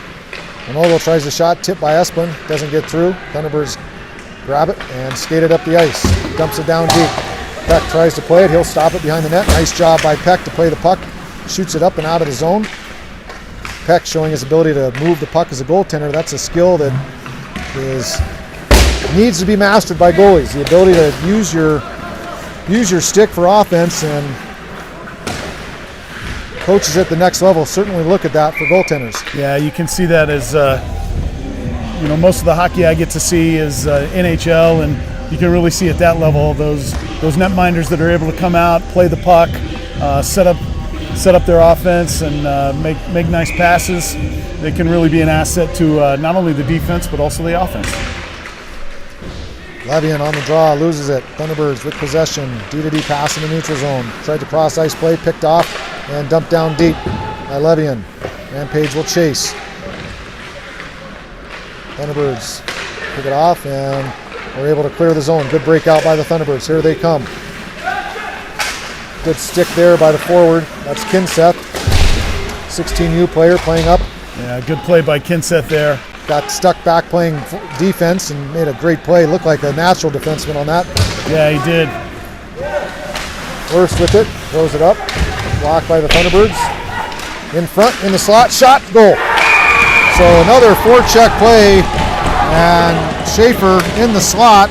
Thunderbirds providing pressure, maintain possession, get it out in the slot, and Carson Schaefer from Vernal, Utah buries it. And it's a 3-2 hockey game. Yeah. Boy, this has been the theme of the game. The opportunistic play, right? Yep. Puck in the corner, Worst is back there, can't clear it, can't play it around the boards. Next thing you know, it finds Schaefer's stick, he's right in the slot, and he made no mistake. Really good shot to beat Peck on kind of middle of the glove side on the left side of the goal. Weak side forward for the Rampage has got to recognize that, come down and help in the D zone in the slot. He's got to be aware of where that third man is. That weak side wing typically is the safety valve to come down low in the slot, and nobody home as it went directly tape to tape, and Schaefer made no mistake and he buries it. Well, and that's been the story of the game. You know, it just takes one, and give the Thunderbirds credit. Peck just laid the wood to number 13 there. Yeah, Devin Peck using his stick on number 13, Ethan Rose.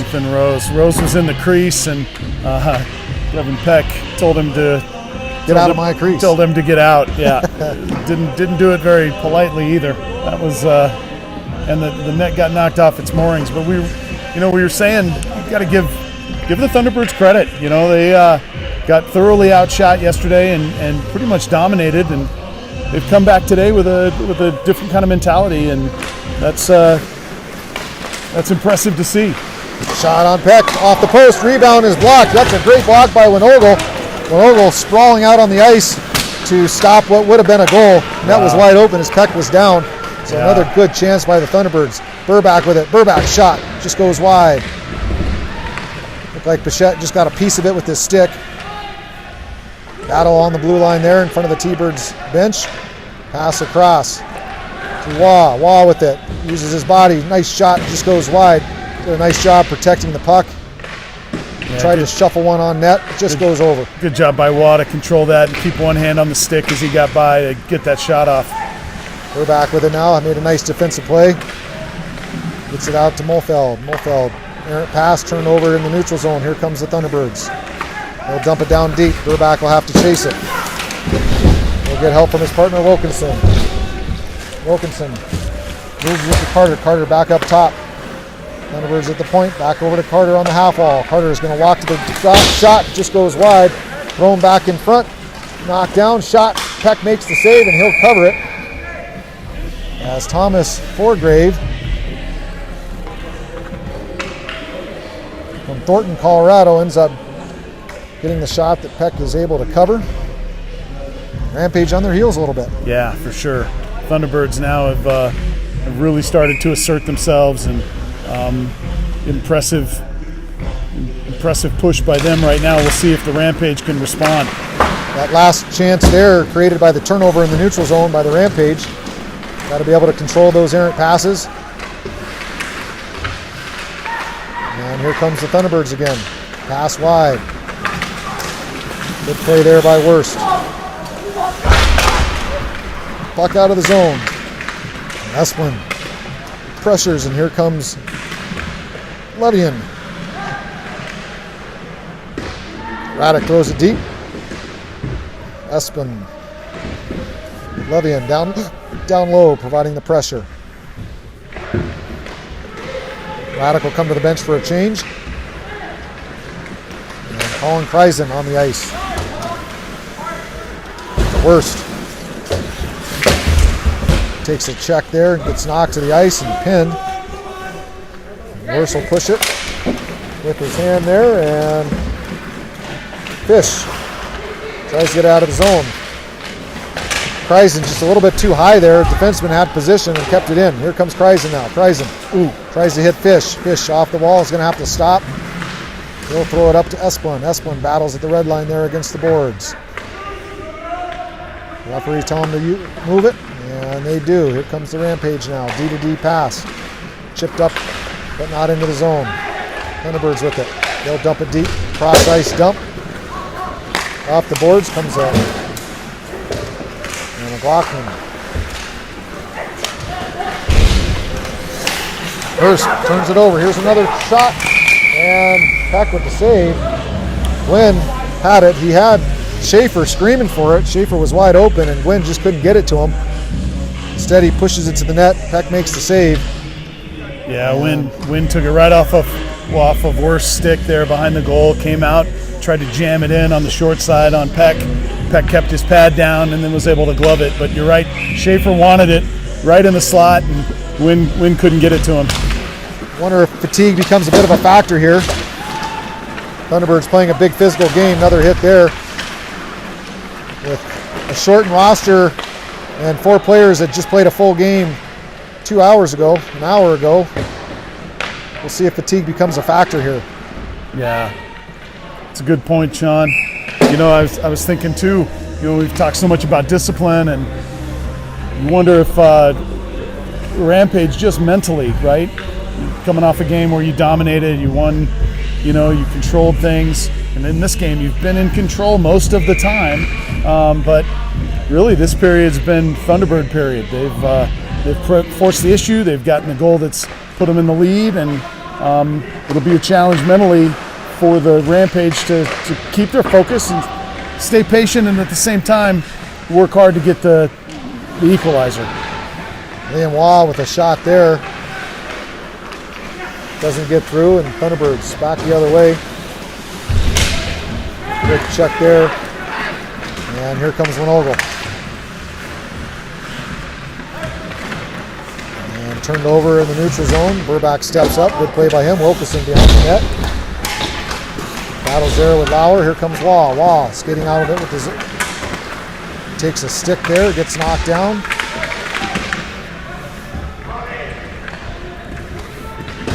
And cross ice pass. Thunderbirds trying to collect it here. They do. And the puck gets chipped into the Rampage bench, and we'll get a face-off in the neutral zone. With 12:53 left to go in this one. Yeah, we talked at the break, or right after the break, about the first 4 minutes and establishing your style of play and becoming more of a, you know, who's going to be the instigator. And man, the Thunderbirds have done a really good job. They've got the Rampage back on their heels a little bit here. There's a shot, save made by Peck. Salmons goes after it for the T-Birds. He'll cycle it back in the corner. Behind the net now. Orgrave back up to the top, save made by Peck. Rebound controlled by the Rampage, and here they come on the rush.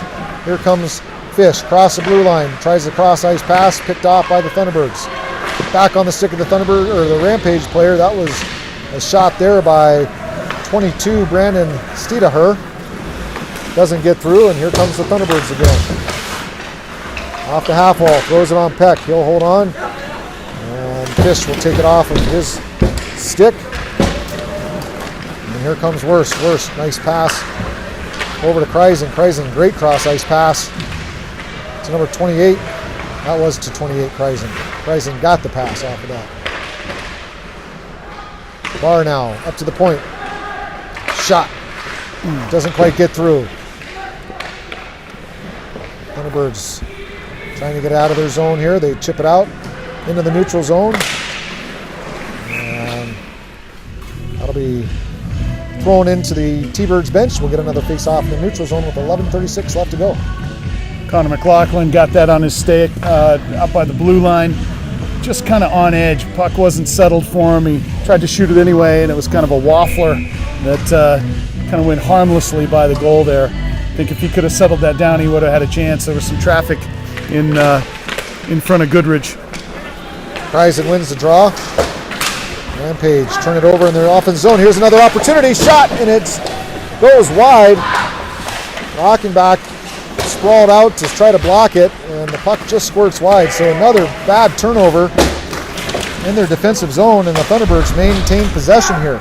They're buzzing. Thunderbirds' forecheck's been really good this period. They've created some chances and really put the pressure on the Rampage that they haven't most of the game. Barr now, he loses it. And the puck gets thrown on net. Wrapped around the wall. And out of the zone. Here comes the Thunderbirds through the neutral zone. Good play there. Here comes Winogle. Joey Winogle with it. They'll make a move, skate it behind his own net, throw it out front. Nobody home. Thunderbirds will maintain possession, and here they come. Good try by Winogle there. He just ran out of room on his forehand, had to go around, try to center it. No dice. They're back with it. Nope, Burbach doesn't have it. Thunderbirds maintain possession here. Pick it out of the corner. They've got a guy streaking through the slot. That time Waugh on the weak side did a good job picking up the streaking third man high for the Thunderbirds. Wow with it now. Tries to hit number 77 Mofeld, and Mofeld can't handle it. We'll get an icing. It's got to be a little bit too. These players aren't, like Mofeld, a good example, not playing with this team on a regular basis. Just doesn't quite have the chemistry necessarily. Yeah, I was wondering about that too, like how often, I don't know if these guys practice against each other ever or that kind of thing, but yeah, that chemistry, that kind of that sixth sense of knowing where your partner's going to be, knowing where your D-man's going to be, that's got to be a little bit of an adjustment here for the Rampage. Thunderbirds throw the puck around in the corner, try to chip it out. Held in there by defenseman Fish. Fish now battling in the corner from his point, and the Thunderbirds will clear it. Here comes Truman Wurst. Wurst with pressure. Wurst falls down. And Thunderbirds with possession. They'll throw it out front. Nobody home. And it'll squirt out to the neutral zone. Here comes the T-Birds again through the neutral zone. And we're going to get an offsides. Boy, dangerous situation there as Wurst was coming back right down the slot, right in front of Peck, and was being pressured. Couldn't control it. Went over to the corner, but it was an awkward-looking play, to say the least, for the Rampage there. Looks like we're going to get a penalty here. And the Rampage are going to have a great opportunity as number 20, Charles Murray from Centennial, Colorado, is escorted to the penalty box. He'll take a break, and the Rampage will have a 5-on-4 advantage. Great opportunity here, Coach. Turn the tide and get this tying goal. Yeah, I wasn't able to see. Could you tell what the call was there? I missed the call, and I missed the play too. So all I know is that the Rampage have a power play, and Gavin Barr is going to step in to take this draw. Yeah, I wonder if it had to do with the play we were talking about before with the D-man for the Rampage coming right down the slot. Rampage now setting it up. Radek back up to Fish. Fish, shot blocked. Here comes the Thunderbirds. They've got numbers. They had numbers, and save made. Interesting choice there. One of the Thunderbirds players could have helped join that rush, and he pulled off. Could have been a 2-on-1. Instead, they elect for the sharp angle shot.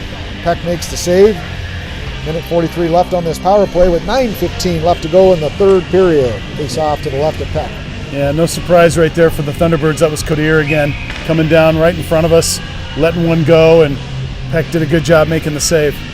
Radek wins the draw. Fish with it, throws it back behind the net. Picked up there by Rockenbach. He'll throw it back. Almost a bad turnover there, but picked up by number 91, Aiden Radek. Skates it into the zone. He'll put on the brakes, try to set it up. Passes over. Wow with the backhand shot. Goes wide. Fish steps down. He'll miss it. Here comes the Thunderbirds. They've got numbers. 2-on-1. Thunderbirds with it. Oh, it just came off his stick. Carter couldn't control it. Would have been a great opportunity. These guys were tired. They were on the ice for a bit on that kill, and they'll both get a change. But the Rampage a chance to get out of the zone. Here comes Winogle, making some nice moves through the neutral zone. Steps in. Shot. Blocked. Barr with it. Barr throws it around. Burback steps down at the point. He'll just fire it back down deep. Waugh now after it. Waugh can't get to it. He'll skate up the half wall. Up to Burback. Burback cross. Nice play there. Shot. Save made. Wurst with a great low shot. And Pichette makes the save. And Thunderbirds are able to ice it. We'll get a whistle here with 35 seconds left to go on the man advantage. Good opportunity there. Right from the top of the point. Low shot. Steered away by Bichette. Good play there by the goaltender. It'll be number 29, Cooper Moon Owens, veteran 18U player, stepping in.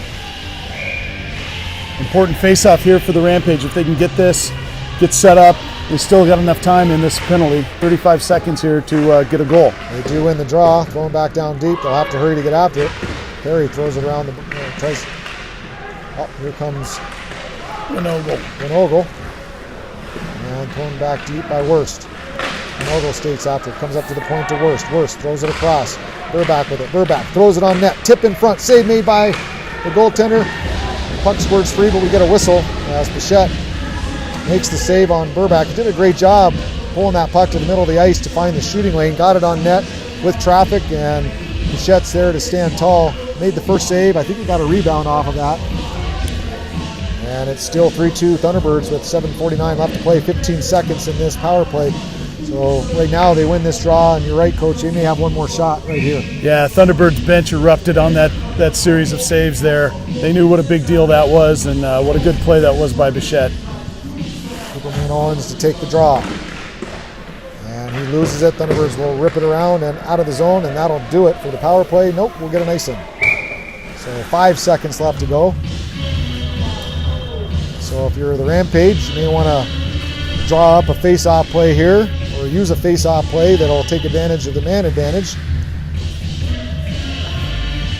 Yeah, try to win something back to the point for a one-timer or a quick D-to-D pass, get it back to the middle, and then a quick shot. But Unable to do it's it. all moot now because they lost the face-off. Thunderbirds back to full strength. Oh, there's a turnover. And here comes the Thunderbirds, 2-on-1. Shot on net, save made by Peck, rebound. Peck stands tall. Gage Perry came back in, make the check, and the net comes off its moorings. There's that man again, Codir, right in the middle of it. Seems like every time the Rampage make a turnover or the Thunderbirds have an odd man rush, Codir's in the middle of it. He's been really good for them today. 5'9", 160-pound Coder. Centennial Colorado product. Played for the AAA Thunderbirds 18 team last year.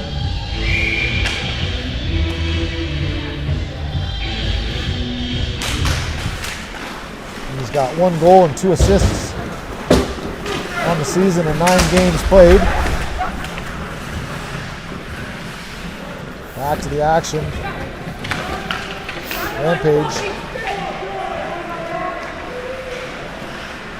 trying to get some pressure on. Thunderbirds out of the zone. Here they come again. Another break, another potential 2-on-1. Oh! And Gwynn just couldn't get a handle on it. Back up to the point. Shot. Peck makes the save. No rebound as Rose was there. With 6:55 left, if the Rampage can't tilt the ice in their favor, they're not going to like the outcome. Yeah, and you know what? You talked about this before. You talked about playing with a lead and the kind of things you want to do. The Thunderbirds have been doing all those things. Getting the puck out, getting on the rush, putting some pressure, making Peck have to stand tall. If the Rampage do come back and either tie this thing or win it, Devin Peck's a huge reason why. He's been great keeping this a 1-goal game so far. Facing a lot of shots in this third period. It's been all Thunderbirds.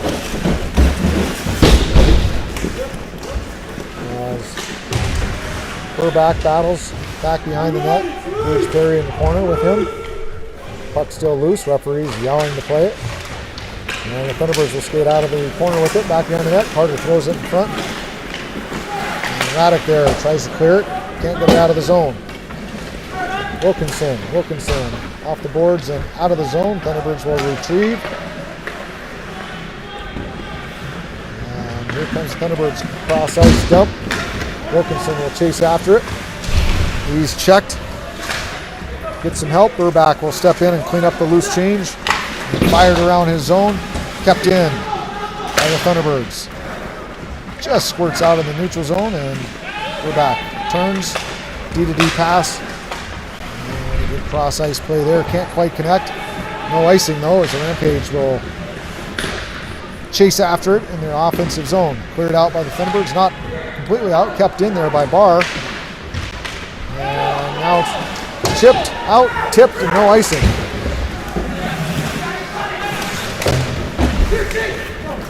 Back around, here comes Worst with it. Worst now changes course. Back behind his net, dangerous play there, gets knocked down by Templeton. Fish is there to help clean up. Chipped it over to Barr and out into the netting. We're going to face off in the neutral zone with 5:14 left to go. And Roman Templeton, 5'11", 170 pounds. He's not afraid to take the body. That's about the 5th or 6th time he's made a big time hit, and I've been impressed with his gumption, if you will. tough player for the Thunderbirds. I like that, gumption. I like that word, Coach. That's a good one. Every once in a while, we throw in a vocabulary term that I had to look up. Reverse to worst. Worst tries to chip it out. Bottled up there by the Thunderbirds forecheck, and here comes Waugh. Waugh up the ice, tries to find Winogle. Can't connect, and we're going to get an icing. So a tale of two games here. This third period looks much like the first period and how the Rampage were dominating. And again, we talk about the fatigue factor. I don't know if that you can really quantify that, but it's certainly a different game. Yeah, it definitely is, and for whatever reason, whether it's fatigue or whether it's just good grit by the Thunderbirds, this has been a different period, and the Thunderbirds have really owned it. Esplin chases out of the zone with it. Thunderbirds maintain possession in the neutral zone. Chips it back to the middle. Cross ice dump. Offsides. Having said that, Sean, as we know, all it takes is one. All it takes is one good rush. All it takes is one good shot from the point. All it takes is one rebound. And so the Rampage here just need to stay the course. Keep grinding. Keep getting the puck deep. Keep giving themselves chances. A lot of time left here with 4:30 left. Plenty of time as Bachman gets it. Nice pass over. Shot on net. Blocked by Pichette. That was Kreisen with the shot. And Reiser. And another shot. One doesn't quite get through. It looked like it was tipped before it made it on to Pichette. Shot fanned on. Back down. Shot on net. Save made by Pichette. As he drops his right pad. Back in the neutral zone now. Dump down deep. Pichette steers it to his defenseman. Up the ice. Good chip play. Here comes the T-Birds. Burback shuts his man down. Good job by the captain there to take that scoring play away. And then, oh man, Perry threw that right off a deflection, right off Solomon's, almost into the net. Peck shaking his head. That's just sort of the sharpness we've lost. Here's some speed. Shot goes wide. That's the sharpness we've seemed to have lost in this game with the Rampage. Just a lot more turnovers this period, trying to force the puck, and it's cost them a little bit. Yeah, and as somebody who's coached at this level and has coached hockey a long time, you better than me would be able to see those small signals, those small signs of fatigue, and I think maybe onto something with that, because we're definitely seeing a change in the action. Puck up top. Shot! Just goes wide. Here comes Perry. Perry with some speed. Across the blue line. Perry throws it wide of the net. Rampage will chase. Barr can't get to it. Comes out of the zone. Fish to Wilkinson. Wilkinson across the blue line. Fires it wide. Off the half wall. Or off the boards behind the net. Back up to Wilkinson. He'll throw it down deep. Barr trying to hit Kreisen. Can't connect there. Kreisen and Barr battling in the corner. Wilkinson will go to the bench for a change. Worst will jump on. Fish will sneak over to the strong side. Thunderbirds get it out. Worst holds up his player at the blue line. Good job by Worst. Thunderbirds maintain possession though. Throws it back behind the net. Here comes Worst. Truman Worst. Great name. Truman Worst. I love that name. 27. This is Fish. Fish up the ice. Good pass. Connects. But Rampage can't do anything with it. Has to go back to Fish. Fish cross ice to Worst. Worst back to Fish. Fish turns it over. There's an opportunity. Devin Peck makes the save on Clark. And that is definitely a sign of fatigue there, as at all the time in the world turns it over, and Peck having to stand tall again. Without Devin Peck this period, this game's 6-2. Yep. You could see it. Just a fatigued turnover turns into a great scoring chance, and Peck did such a good job of keeping his glove right where he needed to be and stopping that shot from Clark. 1:42 here, and we get to a point in the game also where, like in the U16, and here's our timeout. In the U16, we talked about pulling the goalie, and looks like the Rampage may be a candidate for that here. Certainly they'll discuss the strategy. Obviously they've got to get the puck in their offensive zone before they can pull goaltender Devin Peck. But I'm sure they're talking about that. Always a good time to take a timeout, especially down this late in the game, talk it over, draw up that 6-on-5, and what you like to see with that. 6-on-5 is an interesting strategy. Sometimes it works, most times it doesn't. That extra man, if you can spring them. Some coaches have the extra attacker just go after the puck. Wherever the puck is, that extra attacker will chase, or sometimes they'll throw a sixth attacker right up in the middle of the ice and line that blue line with 3. We'll see what the strategy is for the Rampage. Veteran lineup comes out, the top line, Cooper Moon Owens, Gavin Barr, and they're going to have Aiden Raddick join them. Captain Grant Burback on D, along with Alec Fish for the boys in white. Raddick will take the draw, and with help with his wing, we'll see who can gain possession, and it will be the Thunderbirds. We'll get credit for that face-off win. Owens up to Burback. Burback showing some speed out of the big defenseman. Goaltenders pulled, Peck to the bench. Burback shot on net and a goal. What a play by Grant Burback, and that just shows leadership, Coach. You got to give him all the credit in the world. He took that puck, he just took off. Tremendous speed out of the big man, and he skates into the slot, just buries it. So with Devin Peck skating to the bench, it's in the back of the net, tied up with 1:23 left. They didn't need to use that sixth attacker to get this game tied, and here we are with 1:23 left, and we've got a 3-3 hockey game. What leadership. Grant Burback looked like he was shot out of a cannon to go catch that puck. The pass came from the near boards, kind of missed his stick right off the bat, but he ran it down, skated it down, and then was like a beeline to the near post, and then great chip shot there to score that goal and get us back to even. What an individual effort by the captain, Grant Burback, showing why he does wear the C on this team, but also showing the big man's got some speed. Yeah, for sure. He rocketed down to make that play. You know, I'm impressed with both captains on both teams, Kadir and big number 44 for the Rampage. Shot on net, save made there by Bichette. He'll hold on, and we'll get a face-off to his right with 1:07 left to go. 3-3 hockey game, so the Rampage, boy, on their heels this entire period, and they get a big play by 44 Burback, their captain, to tie this one up. Well, Burback back on the ice. He'll step up with Grayson Rockenbach, so getting the captain back out there, feeding off of his energy. Yeah, Sean, and turnabout's fair play. You know, that's kind of the way this game's gone. The Thunderbirds opportunistic in the first couple periods, and now the Rampage turned the tables here at the very end. Or check pressure applied, trying to get the puck out front. Can't. Here comes the Thunderbirds. 2-on-2 with back check pressure. Broken up at the blue line. Great play there by Rockenbach to step up. And we're going to get a penalty on Waugh.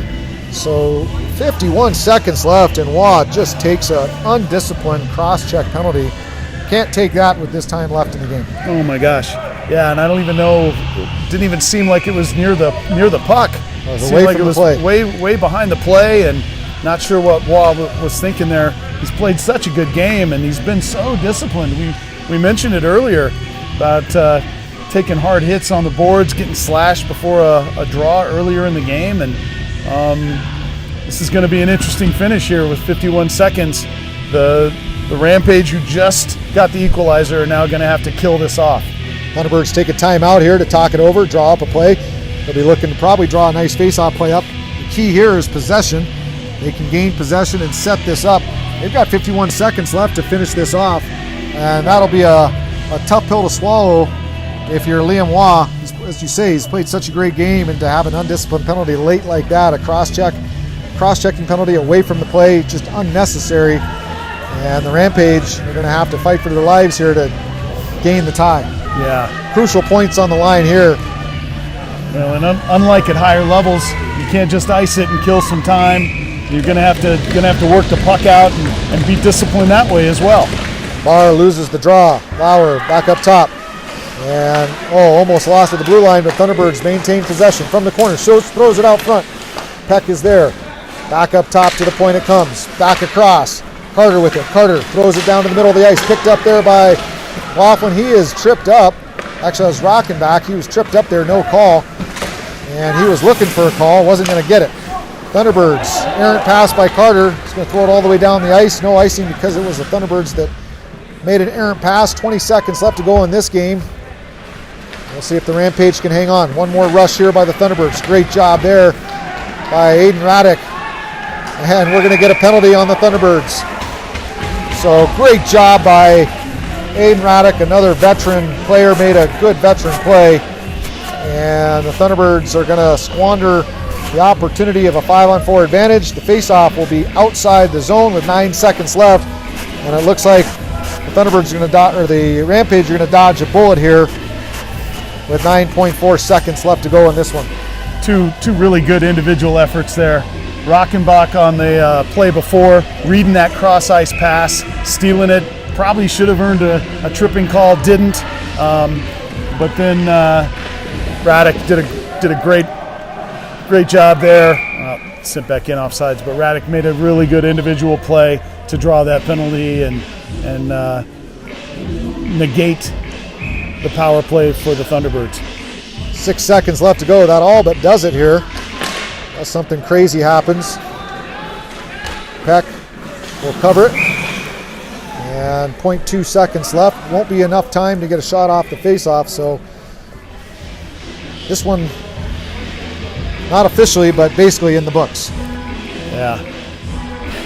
Peck was hoping the horn would go, and he held it. Yeah, kind of wondered, is this going to be the disaster as he was letting that clock run out? He's got that puck. He didn't have it covered. And, and once again, it was Coder as he came right down to force him to ice it there, to glove it. Wow, so they just put 12 seconds. I don't know how you put 12 back on the clock. Nope, they dropped it down to 2. So 2 seconds on the clock. They're going to give them 2 seconds. Enough time here. And Cooper Moon Owens is going to step up to take this draw. My advice to him, as soon as it's dropped, drop to your knees and tie up your forward. Just fall on the puck here and let this scoreboard run out. Moon ties his player up, and that'll do it. 3-3. And we'll see here. Not sure about the state rules, if we go to overtime or if we're going to get a shootout. We'll wait and see as the players go to their bench. So we might get some bonus time here, Coach. I was going to say, we joked about it earlier when we thought there was a clock malfunction that we were getting extra hockey. Little did I know, we're getting extra hockey. Free hockey, as they say. I want to thank you for joining me. It was a late phone call this morning as host of In the Spotlight, David Cunliffe, came ill with some food poisoning and wasn't able to come this morning. I told him there's no reason to try to come do color commentary if you're struggling with food poisoning. Made the call to Coach Grants, and within 30 minutes he was up here. Well, it's a pleasure to be here. It's always fun to hang out with you and be part of hockey. I feel bad I took you from the Bronco game. You know what? I got a TiVo, and I think I TiVo'd it today, so we'll see. And you know what? The way the Broncos played lately, that maybe not be a bad thing to miss it. So yeah, I've been a long-time Bronco fan as a Colorado native, and I got to be honest, I'm struggling to watch them this year. Yeah, it hasn't been the best football, and I'm like you, growing up a Bronco fan, and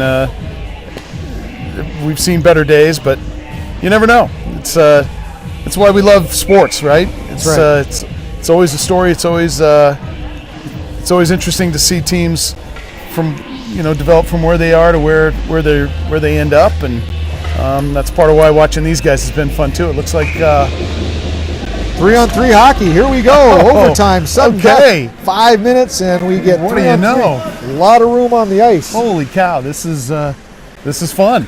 Herback with it. He stands behind his net as his players swing, looking for some open options here. And here comes Burback.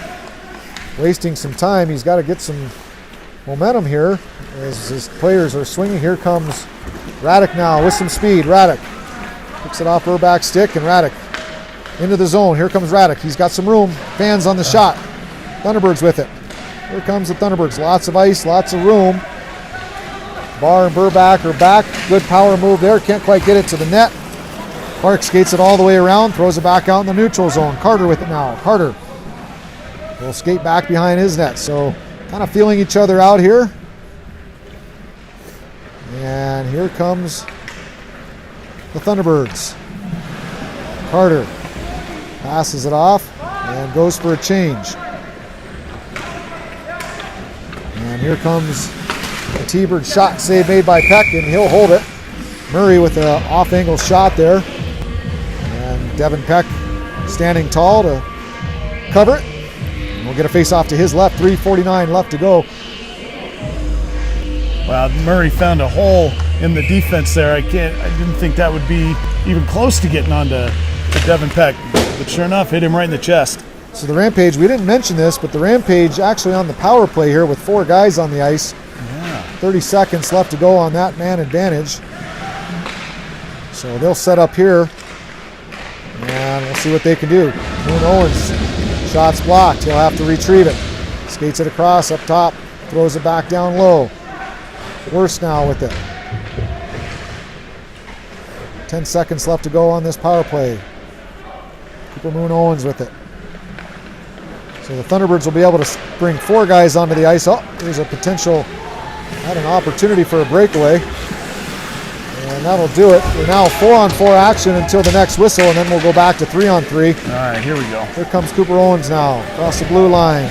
Top of the slot, fires it, blocked. Here comes the Thunderbirds. 4-on-4 action.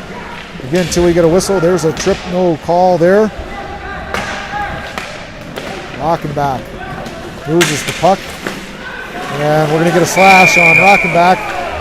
So Godere slashed, loses his stick. And Rockenbach takes a penalty here. So we're going to have 2:45, and the Thunderbirds will have a power play. So another undisciplined penalty.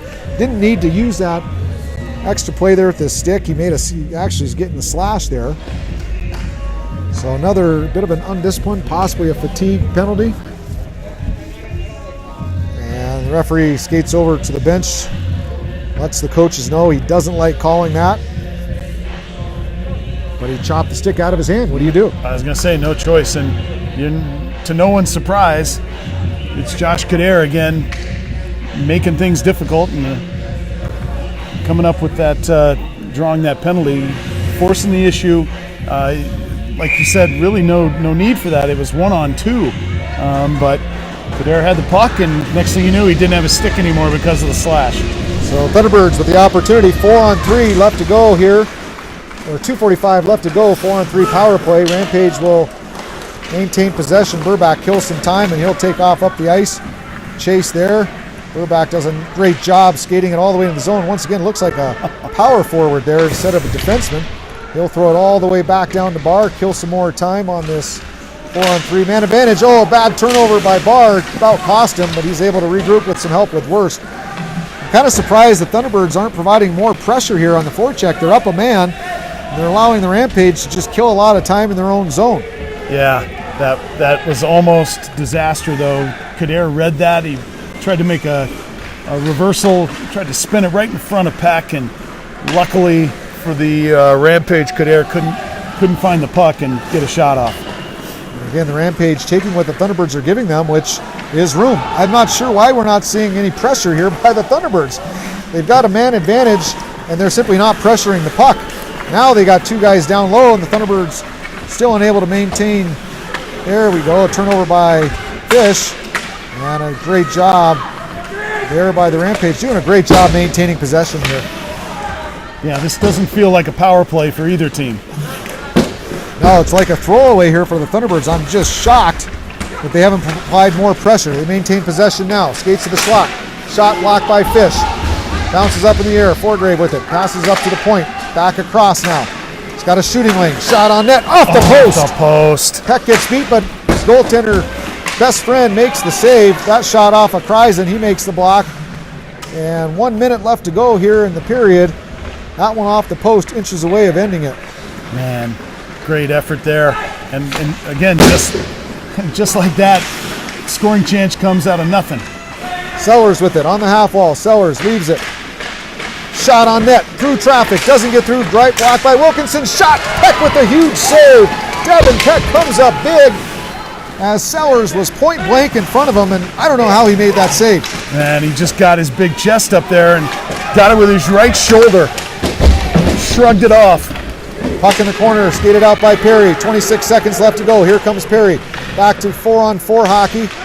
Till the next whistle. Perry with the shot. Big save and I thought that was in, Coach. I thought right that off the Kreisen side of the net. in. What a play by Perry. Kreisen was there and a shot and a goal. And that'll do it. Huge goal there. Grayson rocking back. Throws it on net, and the Rampage are going to get the victory in overtime. What an ending to this game. Wow. 12.5 seconds. Unbelievable. Unbelievable finish. And the goaltender, Aaron Pichette, just devastated on the other end of the ice. But wow, what a finish. The Rampage, they scored a couple goals off that play coming from the point. Grayson Rockenbach, great shot. It beats Pichette, and the Rampage get a huge victory here. They get the extra point, which will certainly help them in the state standings. And they come out of this weekend with a big sweep. Man, that sound you hear is the sigh of relief from every Rampage fan, parent, player, coach, broadcaster.